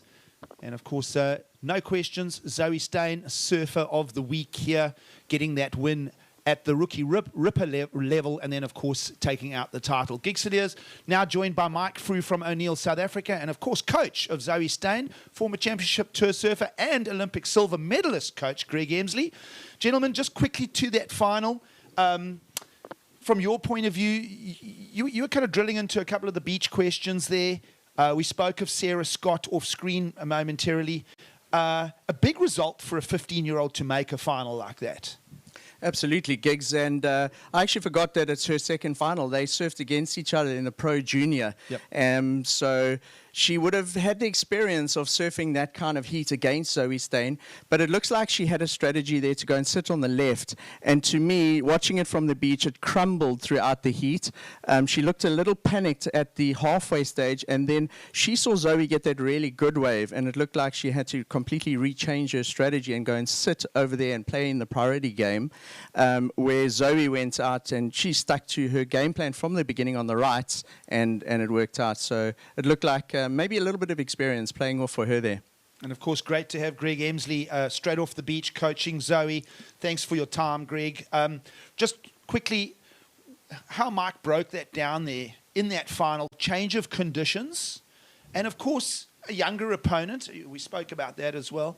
But reading the conditions of ultimate importance, and I think you and Zoe had the right strategy going into that final. For sure. We watched the tide over the last couple of days and how it's been changing between that left and right. So obviously the semi-finals were more on those lefts, and then we saw it filling in, and we saw a good couple of rights before the start of that final coming through, and we just went straight. It's back on that right. That's the spot to be. Let's stick to our guns. It's a good strength of Zoe's to hit those backhand turns. And even Sarah Scott with that 8.5 in the semi-finals was a backhand turns. So the judges enjoying those big backhand turns with lots of spray. So we thought, let's stick to the strength, what the judges are looking for, and that was the game plan, pretty basic, and just try and build on that heat, which Zoe's been very good at, is setting a base and then starting to loosen up and try and put the hammer down as the heat progresses and build on those scores. And, of course, you went through that process of going to the Olympics back in August with Bianca Buitendach coaching all the way to a silver medal. We know Bianca's pedigree. She did those years on the championship tour. Is there elements of Bianca and working with Bianca that you're able to cross-reference to Zoe? Are they similar as individuals? Just talk us through that process quickly. Yeah, I guess every athlete's different, so you've got to take each athlete for their own. You've got to try and read them and adjust your coaching to each athlete. But definitely a lot of similarities between the two of them, both goofy foots, both super quiet and humble, and both don't really like too much noise, too much spotting. They want the work to be done before the heat starts, so we try and get all the work done, and it's good for me because then I get to sit and watch and enjoy the final. Great to get your thoughts, Greg Emsley. And, of course, Mike Frew, that wraps up women's surfing. Now things, again, heat up. We go into a whole new draw here in Ballito, the men's side of competition about to kick off. as we spoke about this extensively, over the course of the morning, Mark, is we've never had a summer edition of the Ballito Pro. We normally have, a July edition. So that's the one thing. Ballito's played along. But the big factor with this men's draw is that there's no internationals to pollute an all-South African performance. That's going to be a big opportunity for a lot of our local surfers. Absolutely. I was chatting to Paul Canning the other day, and he said, a real dark horse could come through and win this event. Somebody that comes from complete left field, has a cracker run through the heats, and we find him in the final. It looks like, Gigs, we're going to have some great waves. The conditions have improved through the week on Friday, and we're going to see probably some of the best conditions we've seen over the 11-day period tomorrow and Saturday. And even though we're in summertime, when you would expect sort of punchy little 1 to 2 foot northeast waves, we're going to actually have a big groundswell tomorrow leading into Saturday, which is similar to winter conditions. So strip out the internationals, and we're going to find out who's the best South African out there. Greg, a couple of last thoughts. We've got Geordie Smith in the draw. That's just a huge one. Normally this time of year, he's over in Hawaii. Of course, a restructured championship tour with a start in January allows Geordie Smith, with O'Neill, and of course based in South Africa, a chance to be part of the draw. You've got Matt McGillivray, and then you've got that whole crop of junior guys that are all frothing. You've got Shane Sykes, fresh off a trip from Haleiwa and a SA Champs win. How are you seeing the next couple of days on the men's draw? Yeah, of course, it's hard not to back Geordie or Matt for a win. They're going to be going, have little pressure and just be going absolutely mad out there. But don't underestimate someone very hungry wanting to knock off one of the big guys and claim that victory. And that it will be good. It's getting that taste for victory in an event like this is you're ticking the box, and that will lead to another big result and another big win. You learn how to win. So I'm hoping to see some fresh blood coming through. I'm hoping to say, hey, look at these guys, look at these semi-finals, quarterfinalists, look at these youngsters coming through. These are the guys that we're going to watch, and I hope to see a whole new crop of guys giving South Africa a lot of hope for the future. Mark, you back that up? Are we looking at some new emerging talent? We've just seen it on the ladies' side. I think we may, but as Greg was chatting there, I was thinking about the momentum that somebody like Shane Sykes is bringing into this event. Shane came back from Hawaii. He spent 56 hours on a plane. He had the best wave we've seen in the last 2 weeks in his free surf, a barrel that he got spat out of. He went straight into an SA Champs win. He's absolutely pumped. And I think for a guy like Shane, he's not a dark horse, but what a huge opportunity for him to win at his home break without all the internationals here. We know he has the talent to beat Geordie, given the right conditions. So I might go for the hometown guy. In terms of my pick for this event. Wow. Shane's like the new school Sean Holmes, isn't he? Man, he's so powerful, Greg. I've watched him grow up in this area. I'm from Umhlanga, and he used to come and surf down there a lot.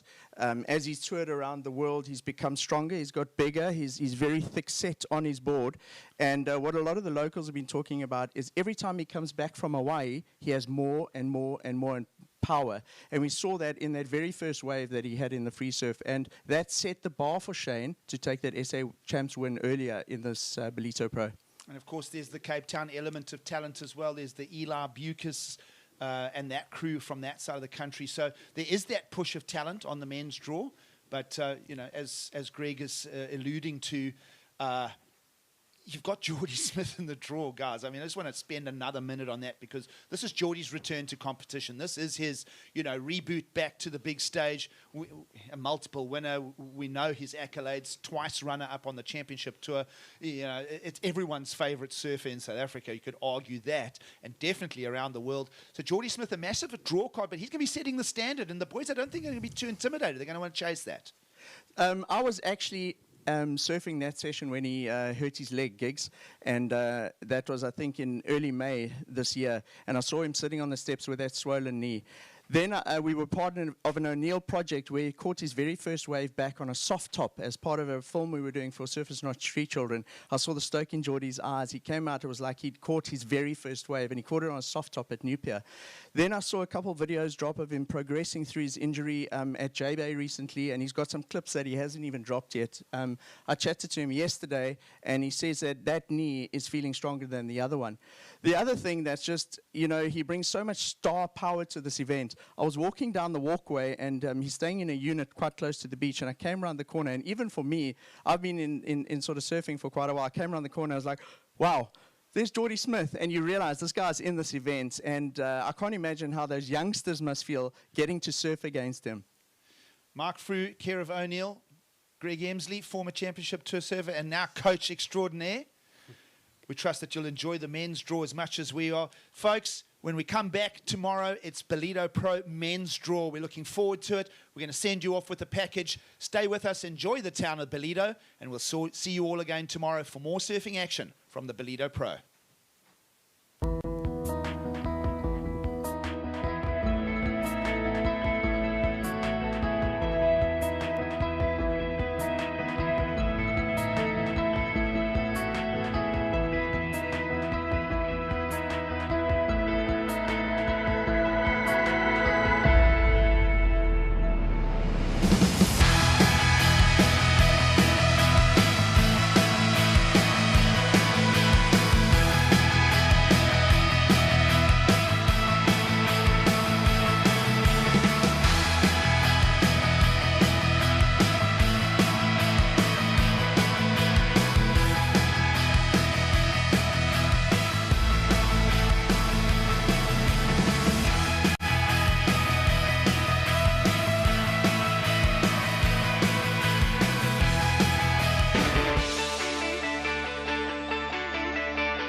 The final day at the Ballito Pro presented by O'Neill.